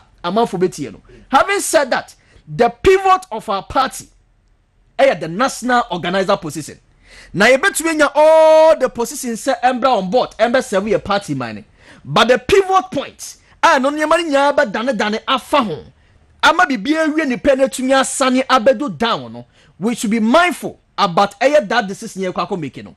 And some of us have come to appreciate the fact that say Henry Nana Boache aye dwuma no esue dwuma no apon ho and yemfa bofra nko school say be previous from class 1 ema ne nkodu university level na nyame aye adoma wa graduate no wanya ne masters no was there be dire kwakosi nchen na makofa bofra na no best start class 1 no and until Henry Nana Boache has gone through the ladder within the organizational structure no wo hu sania ye betumi ne mabunu aye adwuma ama party no edi nkonim and he was so prayer konanim as organizer positioner to me when say the right core was a party this year nyina no ye huri prekopani so no mu because yen kombre nyina no other positions nyina no will be hovering around the organizer position nya make sure say atumi akofom ama tumidie aye dia and ye besre yen party this year se ba bibia nya dadwene kra na at least the organizer position enye dadwene yen tu obama na ba no enye kese in such a way say NDC for no be adano de nyina no ebe hu sampa Henry Nana Boache is well respected in the party and for that matter no mu di nkitahudie ene dwumadie bia na ombenya ntiase so ho edi ama no because one where your experience were gaining that one in the field of the national party work were gaining apart from that or your communicator. I mean, you can't be a national officer. Wabra with communication skills and so there are so many lacks and answer. I mean, barriers in the nemusa. What to me a communicating many party as ye. In terms of law, now the very so or a lawyer by profession. And until Emramwa Samuso Beja Biso Jaso Edia Boyne, I'm not kata the rest of the position I can naso. Yenina Wilson Yamba Henry and Abuache. Mediri say sa the best of the choice here make here. Ebeboa ama party organization structure no etwe awie ne peye when ba manya bre e organizer side because enkombre nya all the rings ni nya no som anase de be som organizer one no and never the boss for all the ranks. Okay. Yent me winning election. Wabra ranks no award e wo enti e be sere se ye hwe that direction ye na entumi mboa na bibia nwe pe. Polyando. Ayo me de ma no si kura no. Why ma treasures me chu message abasi na dem so ye powerful. Treasure. See you so kasapa. And nko ne da menya kwanti ni message. Sir, and also obeda mase. Some na man opportunity. Menya kwanti eti ni message and the messenger wo yi to no hene ba. Eye niema emu ye speak so well. Enti nyemu wasa Dr. Smart. The research no ka say wone eye ye mame Mary pim akansie no. Any of them do benya bia me did say ahentembe to me after the rounded head man Poyando. Ohimba utiri ho sham. Ano paya na wi ana. What does semina ne me every other day shaving a blade that dey ni bi no. Oh, there.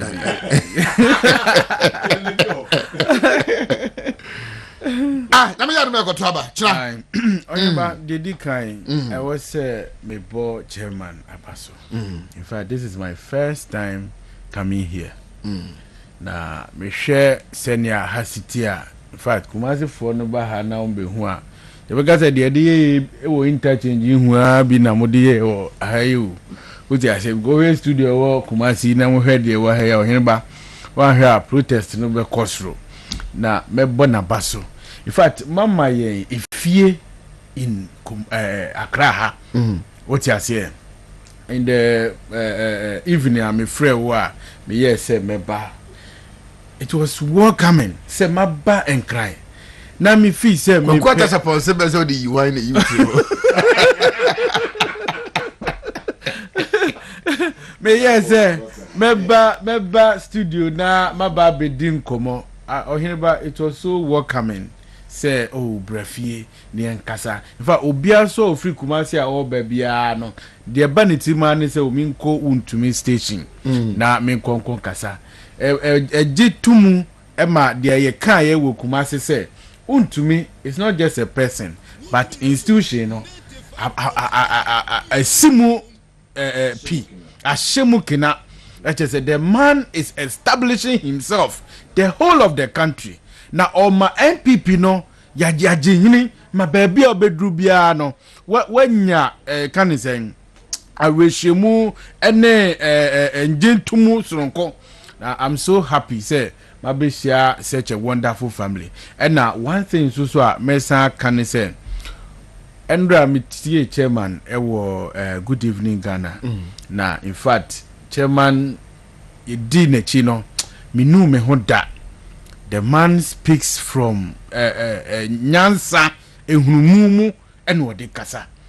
Na mebo na baso kwanya ofaso a oyi ni nsemwano.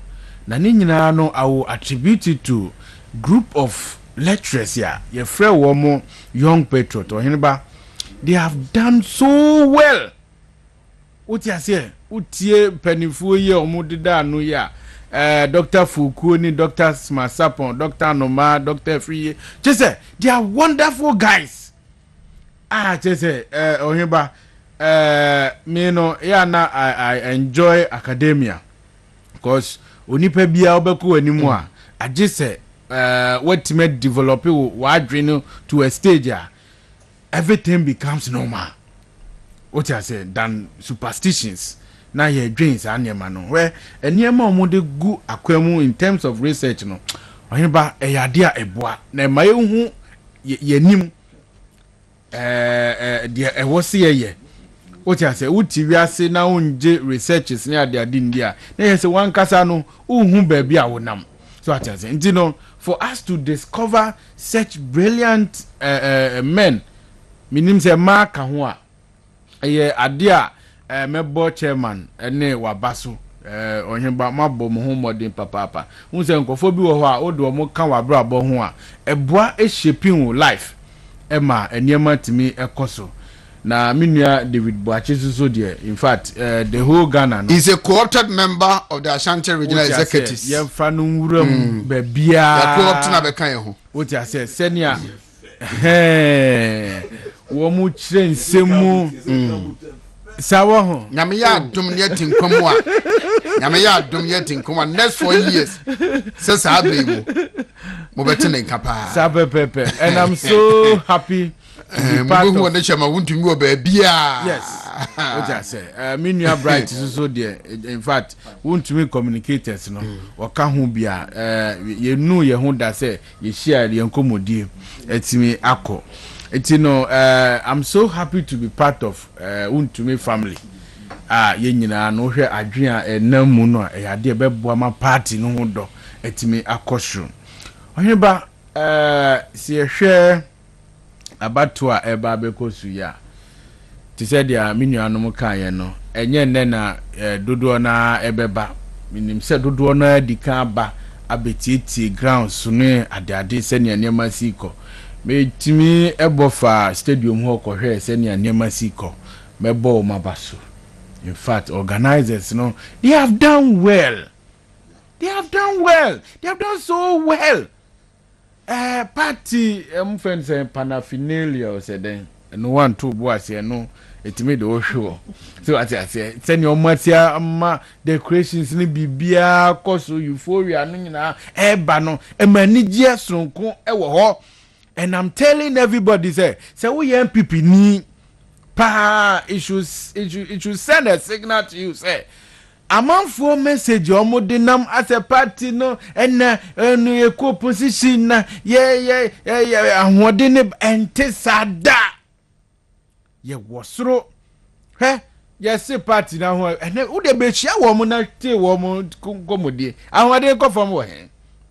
Come and witness how our activities is equal. I want to come and get my organizing such a big event. Baby on beda car near daddy 1 or 2 skirmishes a bit me see there but no na Dr. Fuku any ye din command of say we shouldn't focus on pettiness and your market wo ti we dada o one out to aduani die baby a person that one other but baby a do no look at the number of people we are to accommodate already no Accra na nkasa congested that me amempa Uti ase nye bibi pa na edembeba mi amempen kra hasi ahana nkasa ye congested dada na yes a host this number of important people eba behia no eya de a wutimi hu se ahokire kakra beba enye de a opanyina na ubenya na nsusu no party na wayi hu asi wo se wo pese wo somo no na wo pese ne niema timi konkan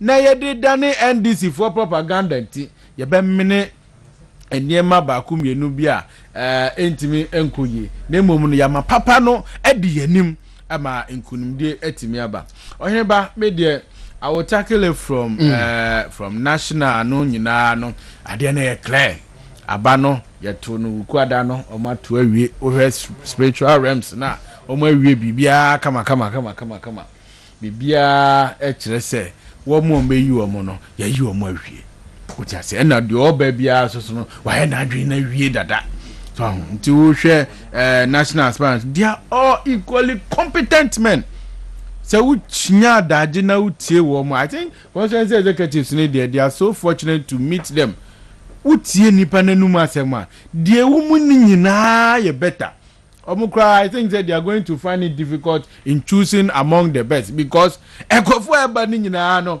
Tim said they are poised a bad experience here. Stephen Tim Crab one wako almost 5 times in here. Imagine say obi etimi call elections see me kra me dey back me call back by no. Me twitwi break. Ye frame na fi me dwane ni ade. No obi etimi call back emprenum.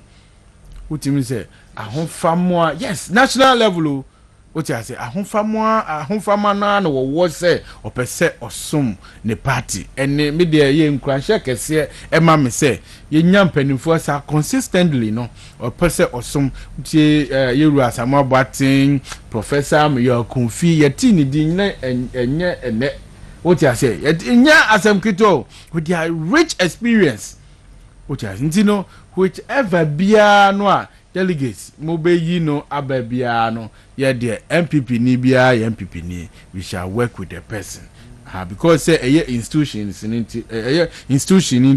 they lay down structures ye be ye adwuma no I don't actually believe in individualism ne mom no structural wise no wo ho na ye nyina follow ebetimi aboa yen na general secretary no so most importantly no experience. I always tell people especially national service for any attachment me nya ho akwanya ne omuhia wa adwuma me ka chom se wo ba adwuma mu wo ba no de ukra skill no o ti ase na de wa beto no adwuma mu dada wo staff no ono ukra skill ukra experience so wa ba no you have to be submissive no what the experience no aka ho so that you become whole o ti ase I don't underrate or underestimate the power what experience experience counts a lot. That is why who call job interviewer you be some experience with whatever you have done. So what I say experience no wa eboa e ma niam timi koso. That is why Nakufo should at every time be grateful to Nana Addo Dankwa Akufo-Addo if for nothing at all see one more when your experience for the past 3 years ewe adwuma mu say at least ubetimi dia hye wo CV so say ye mama konya mama ye adwuma bi wo ha so ho enu nti metimi aye dia mo expect every me ho no so ho nti no we wura dwombo adu e be sre delegates no say if for nothing at all ye hwe an experience wanya time ayede no ebe ye from 2014 right na party no ni nyina yi ye nyina nim de esi ye enso so otimi maneuver ma ye ebedua friend sen eba power 2016 ni esantimi ewini a very crucial one na most of among nyina obi okọ election including Trump awoti America owo America elusu election ni edi etimi ewini ye no ye ade a ewo say yetimi ehwe nti yewura dwombo adu de ye be say mun protect no emaye. Okay Dave, right. Good morning. Somebody sent me a message also a constituency organizer na onimso kasama JB nti mema hunu say sa we na me ready yes Francois issue disclaimer no you should not take it lightly na he's trying to put something across a JB mo na organize bases no and this will be free and the bas nya ti said the Dr. Fukuma sha say ken ya JB Onyame dase mame ma hwefo ne atiefo nyina achi ade we ehia yempa no ntina be na nsane ne da bia me boso the whole program ye be no nyame bo a ochina no ye the 10 committees and ye adwuma. First committee no ye elections committee yen papa chairman Macmanu edano Gary ni Macron lawyer mo me nantanom ewo ho. And the organization itself no ye won 9 committees ye de ye adwuma. The main planning committee ye rasechere abankwa nye national treasurer ye real difference no where papa panipa party elders no baako friend secretary abankwa okay ndi obi adwene say abankwa na odano no ye national treasurer or chairmanship enye ono a we very old man ya baby free say that's secretary make us many abrise see enya time na ye mane man nipa no biti ase that's great ndi ye wura secretary abankwa committee no all the remaining 8 subcommittee chairmen members plus 4 others. Enti eno na ye the main one every subcommittee be ye adwuma wi no wako brief mo. Then they put all the committee reports no into one thing. Eno na ma na otwene nra ye emergency national council. Because ni enya reports from all the committees no chere say first media and publicity committee headed by lawyer Boabia Samoa on the chairman of that committee. TIS animal in say crumbs amount for banners, billboards everywhere. Where no be erect a big board be wo procreate. ene ya no pay delegates nyina twam beduru nkran wi a saa billboard news wo ni bibia ye bio nti na ye ka keke ena obi so aye bi no sabe Bright ni Dr. Foucault na contest Dr. Foucault hu say Bright SCB nko wo skill wo ni skill so obobosi aye bi enti ni nyina ne say yemfa yen santo so enti nyame bo a ochena t-shirt emma ho uba so obi she t-shirt na ye NPP t-shirt either near nanado dem now parliamentary candidate now MP or election last time and any party designed Tescon t-shirts bibisa but say aspirants are ekwaba ochene obi t-shirt binsi grounds ho wo shebi a ebe mo yi a national council decision enra na ochene enra and a sad decision na ma taxi the security committee and the vice chairman ye Greater Accra regional minister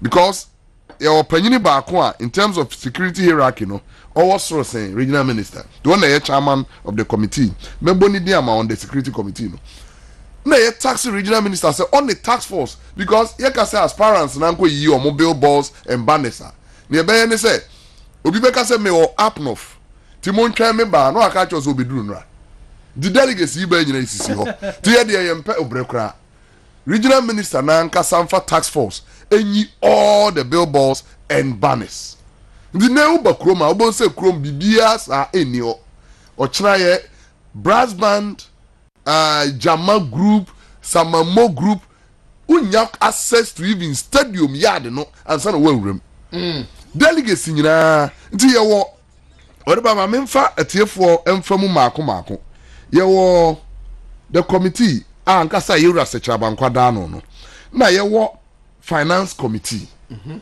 ne head eye togbe nyanyo ona ye head of the finance committee ufri finance committee ye wo health committee yura okoboy health insurance and ye chairman of that committee Dr. Nsia Sarmu nyina e wo so bi nti omono de ne se nyame bo a ba bia delegacy kɔ da nyina mbehwe se ye wo health niema wo ho health personnel se obi ho emfa na mbehwe na group no bi beba stadium even ra ye share grounds meme committee co-chairman ba ko ewura Lord Komi suggest say ye ma health for no bi mra stance mum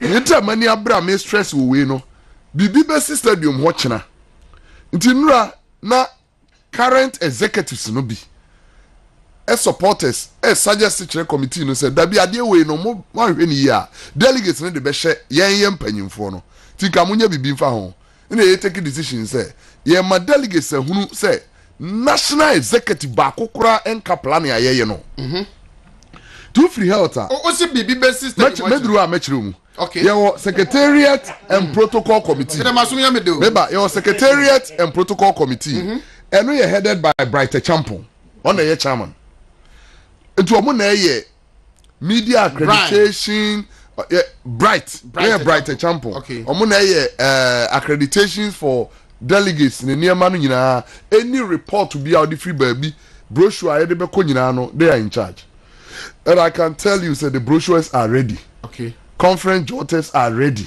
just say Marty me ama flip through manya hold nra me kura bi mu ehwehwe ya hunu bibia every regional executive regional ministers nyina pictures wom all MPs pictures wom region by region your transportation committee and no one sem na di kan bayi and he headed by honorable Kofi Ahenkramafu okay ne vice chair honorable Ofori Siama minister of transport membership no Nana Kumia eka ho Odelai Parker France Greater Accra regional secretary Richard Asante Eboa Kwaku Amponsa Otin Dennis Abwaje na Akuya Okuno omo na ye transport committee ka bia eko any region omo na pay omo na di ho djuma national officer bia anka ho nya John Bodu asem national officer bia include Udi market asem ade we no pese mi wi a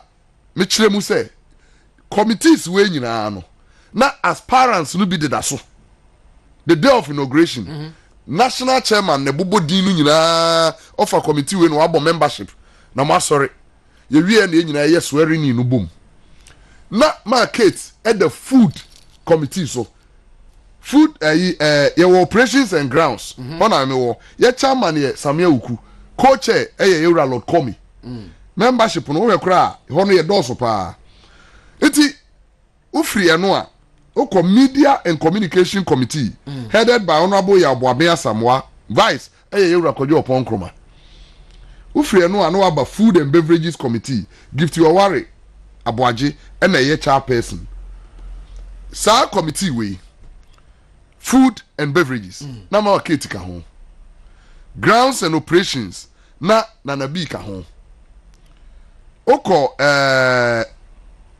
accommodation committee headed by Divine Agohum Otu Greater Accra regional chairman sa committee we na national aspirant ba akoda so ewura omarewa de tina omachicha aspirants na guso as national officers na obribo ahin deputy general secretary ono ge member of the media committee ono sorry say yenja aspirants no to concentrate on mo campaign because how do omo beka committees no ho a they will be divided in their attention say say mankoye adwuma no nso a bi boni ba midi ka ho na ojane campaign also a eha no it is any be ya ye be you omo exonerate them completely from all blames yenyi national officers in film the yaka say you know there is no a single national officer or can the whole organization aye no it is anya adwemboni na obi pese oye na ka kire say o ma high buses about 150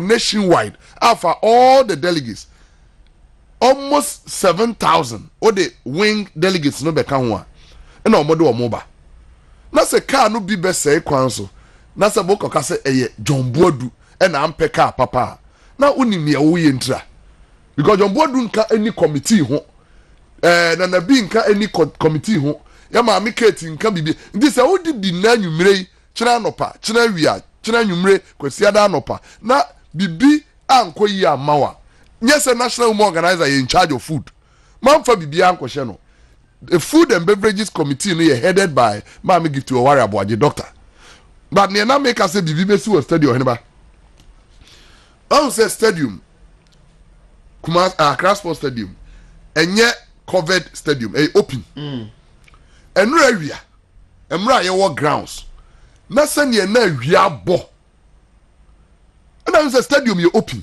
yeah enti quickly and the national officers are echo re-election you know omo supporters are na wo grounds ho approach and say ni echo so your mom pese china delegate wona awia hye na obeka say national officer bi na ama awia hye no enti ka omo sere yen say yen copy materials eme cover soro we were thinking of kwan ebe fa so ayebetumi aye endra me Samia Uku Dennis Miracles Electoral come yenyina yo ho tini consensus ne say high stadium dini enyia ne say ebe manipa na hu say after all ye tra ha hwe ball ina we no adwuma na short ayi na ye nti yenya ne saa because hwe ebe ye say materials no kra be say cover media for no because ba bia media for no omo gina ho na omo betwa any footages na obe cover soro na omo ntumi nya nipa no ntwa nti yenya ne saa tichina no delegates betra wiem midi kayaka delegates betra wiem wo stadium sani ye hwe ball stadium ayete ho no saa na china betra ase a ye de behwe but me mpesa obi bedro no abeka say mo yesa national officers ne dia begu awiem adutre mani abere we ho no because nra esi wo stadium ho e ma be ye discussion over 2 hours na ye hwe senke betimi afa means bi anya canopy grass you about say stadium no ye stairs yeah ndu nya ba bia ye smooth so betimi de canopy asi ndu ne ye ya say ye nkwa ne saa say ye hwe ball no but one thing say ye be ma delegates na hu say dwumadi a ye di no nyina no aspirant bi ani mo hwe ndu it becomes successful in the organization aspirant bi ani praise bi agi and the problem bi aso obe encounter ne ho no aspirant bi ani ho how because enra Electoral come share that suggest say enam awia no korantino no nyame boa ochira ono ye nsenka na anwumre na ema na ebeye ohwese no ɛyɛ ne sɛ dabi ɔmbɛyɛ na ahomakye ɔmo sɛ ɔmo fa nsuo ngu insistance no mu bebree aside sɛ ɔhyɛ sɛ di nsuo bɛfam no yɛma bi nyɛ available every sitting place esisi mu saa bebree ɔsɛ kyerɛ anɔpa no ɔmo nyɛ ne bebree nsuo bebree sɛ aduane deɛ is package for 3 nneɛma ayɛ nom deɛ dɔɔso nsuo nko a wɛdeɛ nsuo ne yɛ provide nti wo pɛ biribiara wobɛtumi de aba because wo ba no yɛ search wa yɛ search for weapons yɛ search for food we say wo ba hɔ de yɛ search wa yɛ search for weapon not for food to the aduane bi a wobɛtumi package no wobɛtumi de aba ɛdeɛ yɛ wo but ɔno the fact a ɛwɔ mu no ne sɛ nneɛma a ɛkɔ so about the organization when you are pause so akɔ so kuduru you see how moderate we have done the designs because that is what the president wants. Or say at this period, near Ebeye Biano, young nipa nhunu situation on my womb. Indeed, and Raya Stadium first. Near here and they say, just small, but I'm a honor so nice. No, anybody, Jumadiano. Don't draw no and yatnas here. Don't draw no bay queuing to vote. Okay. I wouldn't send a yayan so send a bay because smooth. 20 polling centers. Now, I got just Ashanti region, 3 polling centers. To Chema, Ashanti region, there is no polling center. Nipe beto abanbedu 280. Because you're penny fast. The baby I expect is almost the Ebecherika cry just central region. Among 408. And MMDCs and MPs together, 398. Niaka BI less than 350 for 20 centers. The area see a becon intentem. Now, speeches and also China. National Chairman, General Secretary, the President. Omunkwana Bekasa. Asa. No. You long speeches via and via solidarity messages from the diplomatic corps and the other political parties. Omunyina ya arrangement obi a wo ba bi obetena. The pen say first part no there. You per say and say actually within 1 hour 30 minutes near we. Then we zoom into elections. And Ram head office and Yumri and National Elections Committee Chairman Yura Makmanu hand all registers to the Electoral Commission.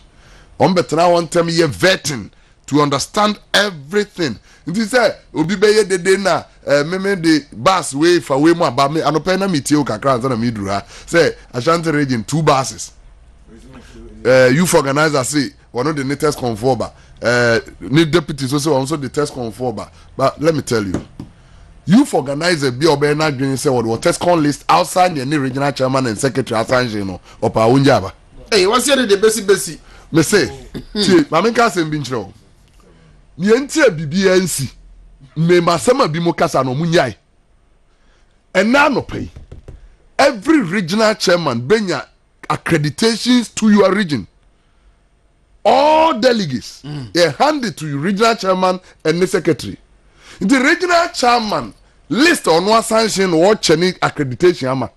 And na uni accreditation untimi ma hon wa be bi besi anayensi because uni accreditation obe end wo independence square do de obetima ye bi independence square baba bi a delegates no what about unuru hon wa be ma bibi asi bibia ye strict say maka che say delegates ka bia ni ho a e de delegates beba ebe stadium bus bia be dura straight to independence square o park nipa no nyina asi na security for di omanim dia tag da ne kom dinya se madam funi me wo tag into odimachi obesan and this kind of accreditation aya no scan one with pictures this is what you say me di nkura foforo bi aba mabo aba no ye match ba stadium oni abetwa manzo say ye na ese etiketo nura nwumre me regional chairman me come me youth organizer na to no we went to the head office and made sure say ya why have to say so obi so test corner wa ko say yensis and list bi ma no me wan dey free na you speed ko ra ho I say chairman regional chairman is here regional secretary is here we support the list aye youth organizer dey buy no one is why wan Ashanti just say regional youth organizer say obeyi test con reps for because first of man to abent not in the list and ban national no magic oneba wa organize bus amomu say omu na odi omu ba oneba in this party nobody owns a wing. MPP. The fact that you are a wing leader and say wing in your dia. Every wing works into the chairman. Wing the crowd they say youth organizer You don't have direct access to chairman. Oh, see, the Emraswa. Wing leader, you work under organizer. Until youth organizer, women's organizer, Nasara. Who your program now organizer and sanction and your Juma party no sponsor. Yen these structures no sunani manya Juma. The outcome a youth organizer. You bypass organizer, bypass secretary, challenge what your chairman is doing. Now I say Kachina no youth organizer to me at stadium. No, I bet you say me on my list. No, I mean Ashanti regional secretary. Me you are dumb lawyer. Chairman won to me. Women organizers be, but no Ashanti region manager. Your head officer na maame bi ayese or test the pulse. Na okojina maame bi nche so ye tafu mo organizer. Free. And you know. Me maame ekwe. Good. Na maame ko ne nche say woman say for Ashanti region ye de wo secretary de wo mde no. O say maame we by for ho. And ekwe free wan fa yi. Me say sanura no. Me na John Bodu office secretary Emma say am so ma me akua free no mu a me na minim no da no ara no omde na kire so na ye tafu mu organizer was me John Bodu nti na maba na be gira manim ka chem say Ashanti region ye de wom na ya ko election 2016 a win 2020 ye ko break 8 a o say why John Bodu nti na mfiri tafu aba opekura meto secretary nkwa me to bibia bi o na ma so abase ma me na obegina mo nchen wo ebusuefo mo mpam no na yeso mama ye de na ne wo hada da na o so wo testing mo pause da bi ma mo nyintum enye no kreda na adoma mama o ti ase o ti utu say na bi am catch us say the noise outside enwura ye election mu as MPP say noise no ye adwuma na media houses won cry say wuntumi ko wuntumi awie chama wuntumi aye mobo da bia mete ho a cause ba me so mpanyimfo David o papa de ese nete se media for win elections a ka chama wuntumi nya regional chairman na we ne ye ya binom de o mo de ne nyina akoye social media noise ne ya for group bi ya adwuma ba ko mu nkrofo enye delegates na da bia o mo ye dede ba nyame bo achena emmo nonum a ye declare wi no I'm telling you, said Dr. Moni Omokeno, the delegates are 6,146. John Boyd will not get less than 3,400. John Boyd will not get less than 3,400. Yes. Charles Ado. Edisai. Akwaba. Bono East Regional Youth Organizer. Obos Netuono. Yes, my boss. I want to say. Miniam, Yanti Bonibia Obono East. O first time near na. Me pacho, Yache region, no for him, Semikoy. I lost by 8 votes. Oh, wait. I'm a by 8 votes, but this time around, I think say. What won you the election this time? Unopposed, cry. Oh, unopposed. Yes. Eh, when you're telling him. No, I'm not cry. David Nama go unopposed. Juma na Druba be bet with Omuan Casta Omuba Muno, and they know say Juma no bit to me. And after say a quabana, you lose you know, Yantianda. First time I can tamper South, Yaji seats. Me call the first contest, Omamiti SSM and Finiad and Isha, Menko constituency, and Menko Ye Jumano. Then we went to constituency the first time I hit me seat. Kintampo South in here. Man, I need Kintampo South on Kwa. Yeah, who ye, Jumano. Okay, volunteer group, loyal ladies, Alpha Petro, 3 regions, and I'm your patron, will be on a Jumon Bay piano. You know, one head then, a yo honomonti, a Jumani general Hanomo. But a money free now, copy 2024, December 7, you. Pa. Mobaye, ye, Jumano. Wabamumu. Crack. Do maybe a man for which cover the power. Oh, it's part of it. Me, my student politics since we been who say petty man crap pressure no from. My test con vice president, my DD Elsa as for my year NASPA from district to national level 2016-2017. Nam ye national NASPA organizer, nam ye Bono Hafu regional president, Sunyani municipal president and this institution to me honoma in fact eboapa so share secretaries share general the general comporting like the way the leadership on it na un say so nya opportunity serve school mu esua adeni ya menua say mount position be at say ya ultimate deliver come yeah. What would you want to leave as a legacy? Menua me ba no me wo hwe region no ma ana Ghana per se. For now the obi e kan say me nya hwe obi anya bibi pa nso so say me nya enya hwe. But yeah bano ya momoti asese business na ye wo your polling station or your party members no aye nya hwe de ebe ye ne se ye ba be mo training na ye ba be mo ni wi be sia finance omo enti me no ka say ye wi ochina program ya ochina week pepepe na me start sa me program was Sene East Sene West. We started you want to empower them. Yes, me both I say in 2024 no. Yeah, started about one na constituency be it me empower nipa 100 each constituency. And na for now want to leave. Yes, and all institutions na what your region no.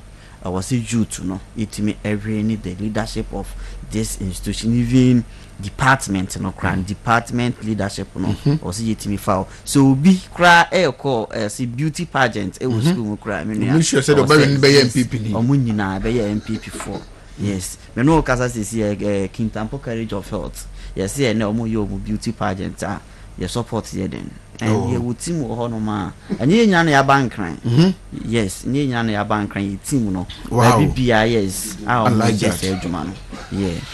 Right. Na me admachna okotwaba. Momo de ndi ayere tawe. What will you be looking for? Ansana matwaba ma obi. Oh, minua medase. The question odi amami. Mami ni kinda committee no omo hwe nra in fact me call hodom no omo ayade pa omo amuji omo me ye ntoto ye no me kokoduro na mani age in fact ya da omo ase ne nhyehyɛ pa omudi agu akwan mama me dia me hwɛ ede to aba eye one me pɛ obi a owo to ho akyɛ ema party no time bia yehwehwɛ wa ibi hu onye obi a yehwehwɛ wa like after say ato aba ma no ye wo nkrofo bibre ho no ma ye pay position no in fact obi a akwakofa forms so we call this position bia e qualify so be then obi the bet why any betimi aya obeye ne kama after say ato aba ma nipa ne bia onhu no ba bia e bi nso so wo ho no mokra na adwuma ne ye no eni na akoma mu te se bia yesi chairman bi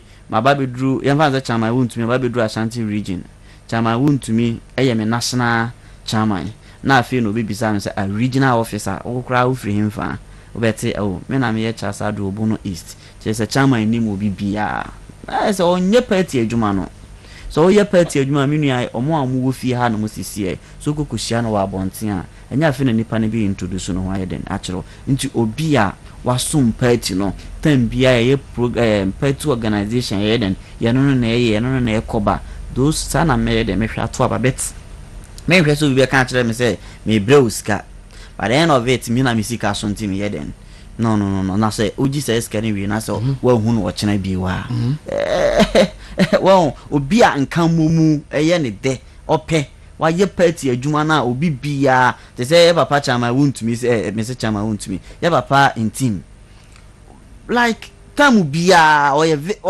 baby bia ba hwehwe ni bia papa na ye den e wo ho no mo nti such person no so ba say me chance me man ho no mo kra moment I met this papa no epe position na I will just go all out for the person because me nim say adwuma na de share nsa wo hwehwe na ba den obi hu ne dia man afi so nka momu ne ye den e wo ho no is ready to do the work nti bibi sa na me den me hwehwe afi bi wo no na ma den mato aba en yen youth na ya ba no me no kasa sisi obi be kan say oh me de by the end of it nipa ni sika be kese na me den me to am be to aba ni wie na say nipa na be kan cho say me toy I'm done with you by the end of it no complaints ni be den e be buy yetiti bebre yɛtete bebree after see ato aba wie no yɛntene nka after see ato aba wie no yɛfrɛ no koraa na yɛyɛ program koraa wɔmba it's nipa no adi kan yɛ den aton vote ayɛ den ama na wie so we expect so be den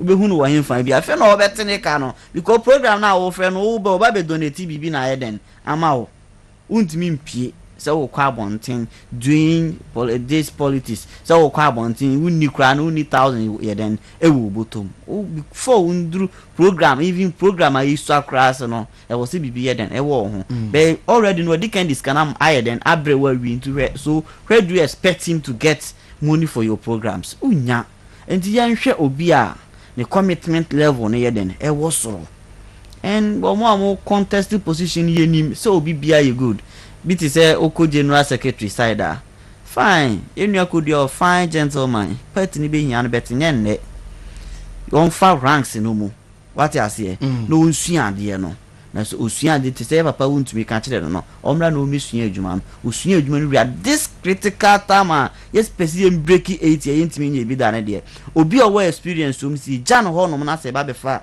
obi afi na oba be sua adwuma na menua emfa and ye was so ye wo ensem bebraye kan beti ye lose seat we ya den JB na ma ye lose seat ne na asefo menua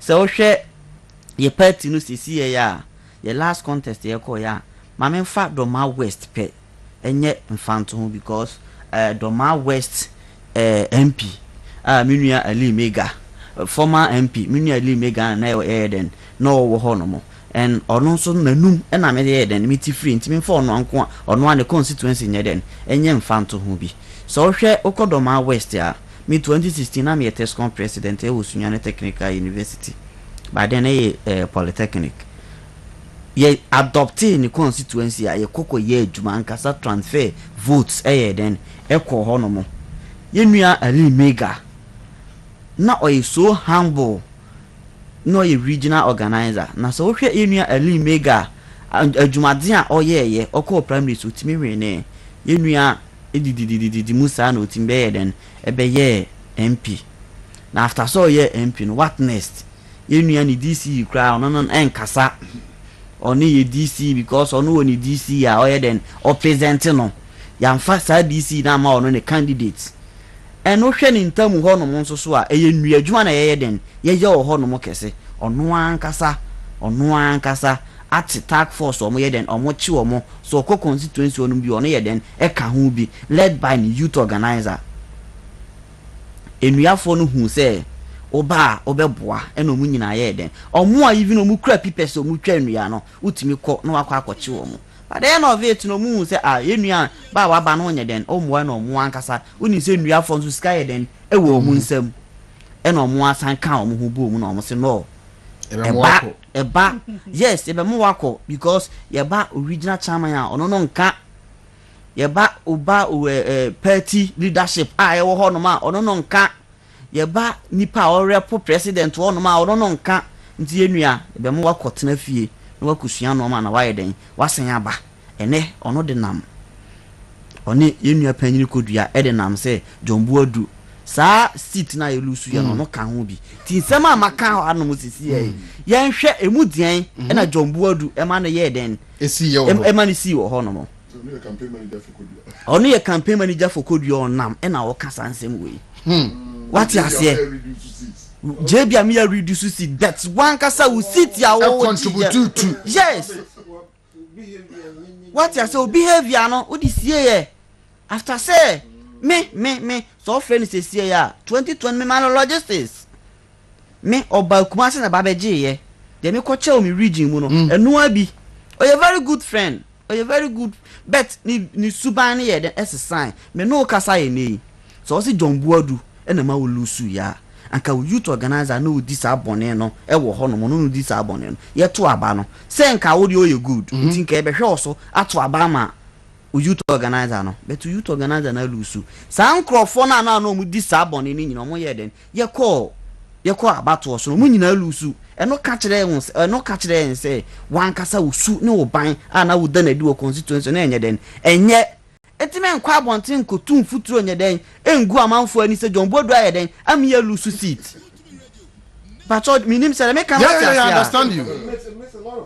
Wo enti wan kasa wusu ne wo ban eni akodua wo hia me de o ka kire ne say na me general secretary wo honom de o ma yete ase ne say Yewura John Boadu emma party for adwuma anye but minua say unim say John Boadu ye CEO MPP yenua kodua o ye CEO why enti say nka wo pani ye say o pese party for nya adwuma anye no say o ye CEO ewo specific institution na say party no en na hoden en ma wo kokko share ho no mo ana party ni bra wo boye en ma wo kokko share ho no ma after say wakwa akoshe ho no wie den na wo so ye o say nyuma na wanya wo ho no mo no odi ba party office na party no anya won kwa na akokko ye adwuma nti e do wakwa akoshe ho no mas why you party for no mo office na mo ye adwuma no general secretary be free ni general secretary wo bunu east minua why is slow to say na about ti slow to say na free why ye da electric tired then aba into 5000 bi abunu east mu de wo mu 2 into me de mawo no no so afre ni constituency for say slow to say na then aba no no e be cut down constituency for no so e be free polling station but one kasa wo adwin bi say o pese o mra me contest nti one kasa wa che o slot nti o ka chere say before undru constituency no and now on step it down no na why you for lazy o boot o mo lazy o boot because one fan kwa general secretary ama na ama me den ameche enti wo na why den watch because of sa one kasa we interest wa agenda na wo ho no minti watch wade sa na obi nsusu okoko border ono nsusu ahu se wo kodua wo che no ono nsu be den be kwa akoche na ade but the end of it no John Boadu entimi nkonkonya adwuma anye den ema obi anye bet ye ka ni say no nsusu se wo hwe enkrofo John Boadu abo mu okuro we ma minua enra ye call meeting CEOs ne utimu say omo amu ka omo amu taye achi omo ye ne boys obi bia nya adwuma ye mfa ne say Yewura John Boadu ena ma Collins appointment a ho ho no mo watimi aboa rezi Collins ene wonya enfia we den o say o national contest so wo hwe yenua abanga odi John Boadu achi so wo hwe ono nso so mboa watimi dia yan hwe onye se bia chama wuntumi ye chama na obi adi na chi ba the end of it no na wunya hwe bet hwe nkrofo mu di na chi ma mefa mi regional chama nya example mi regional chama ne nkra o mu di na chi a mo ye adwuma no obi bia wonni kra no die nni hwe kra ubisa no even 500,000 kro be nya ma o 500,000 obenya ma that day na obenya ma sani pano owo nkra over 32 a san nkra obi abenya bibia ma o sani pa we ena ye den ye di nachi but nyese ma di wachi for so many years minya hwe politics no ye nye enkonkoje emu nhira was esoro e was ye nya wo heya because we ba hanu me fu na ye den o de bai what you say ye besre ye delegate say nyankopon pa abaya ye ba betu John Boadu aye bi pen onim road no anya afei ena ye den ye de ba be ma obi afei no ba bisua na menua kodua okokohia even Erika J bono deputy regional communication officer obaye ne pansam obetete no ena me no ka say be kan okra ye party ni communication head communication enya den enye bet omusuro nkrofo bi ti se obona na akomia din na se o ka kire na akomia se one samie jamfi kwa koshia same ho ye den epo bet ye wo nkrofo bi wo ho no mabobo mu din a ono no be den obebo se because okwa obefa no so mi no wa ha no me bia sisi a me mpese me ye den mebobo enti saa nipa wo ya wafa saa ranks we mu nyina aba bedu ba bia ye na ye wei se ye say ye pese em break it ye no afiri ho no chairman ya wo ba we ni se chairman team aba na de Nyankopon so me da ye papa wuntumi de ya bi ene me no da ya me so ye no papa nti wo po mpe wa rene na bi aye den arene ofiri ho no mo akoba bi foforo wa rene aba na wie me no kasa sese John Boadu arene aba no se papa ntim arene na wakwa akoto aba bi ama bi ti se kodua omu nyina ye new face odi omu man ka no krenkyere ye ho se hwan ene beje omu tata ama ya kwa break it right yeah sorry so right yeah sorry minim there be chat to baba Paul ho David and Dr. Fuku abonoto farmer na etima kwa kwaji ahome na say delegate say the bedini ne emeno nye ya de hiade fa batu ye kwatui na emum de benya na dachi ani ni nchiri nyina no enne nsi ye ni so and that is getting the right leaders on betumi aboa ni amia break the 8 empenfo aka bebre Charles Mengo na miya me de madese jini betu oni no etumi ye pe na yenwe se delegates onam kwa so ebe nyina se nyame onkra won taban kese no so na onfom be kan sa asundwem oneba nu se ndo na court boy court issue no so to twene endra nti endra na court no obuase west wabatu ogu nti woti ha nyina fi na no duada na onim se na onim ufie de ade whether say umbeto ba after electoral commission ebe organize election ma yembie mu no court asan hwe eye omu case nya asa ato ake se omu nyina so bia nti ye ba for them on board nyame say party baby me check e ba Dave okay Paul before Dave Paul yes sorry yes sorry no bema nyame ataban kese no enye kese wo so onye sa no no say omutie afidie mu omu ba die nyame ne yedinam Ghana ha ewe die mi kai say ne ekotena ka mu bia itukwa bia benya sofo ba ko wo mu a wode nyina hye nyame nsa oti ase nti nyame mbua obibia na omfa no bedura somdwem na yenkoto ya ba fefefe dia NDC fo ka wo monko nanka adebone aba frafra dia yeyi nyina no enum se nyame bepani nyina agu na yama organizers no so ahoden ene abokyere a omubenya for obibia oti ase wo de wa hihye o tirimu no visa ma ye bibia all right but people will try to find fault but we a leader enimu omo ayato abayi wo mu de enim se omo osa nhunu no musumunya abotre we ho all right yentimi fan kwa we ye pa Dave aniba medasi meji dis ye nyamedia bidri eye bibia aye kama ne so far ye hwe enimu ne se ye beti se delegates ni nyina abidru asundwem aniba se ne minia Francois de baye no it was anticipated because card ye fidie untumi esiho a hu se na ebe nti na ye kire se obia nsimu ntem nti me region say so far obia trekumase a omoba because so travel night na unya problem na obecho nti ye make sure say obia enhwe say daytime no oba no monto omobo they will even come in the form of convoy ti eboasa ebetumi abedru kama na nyame boa chena dwumadi no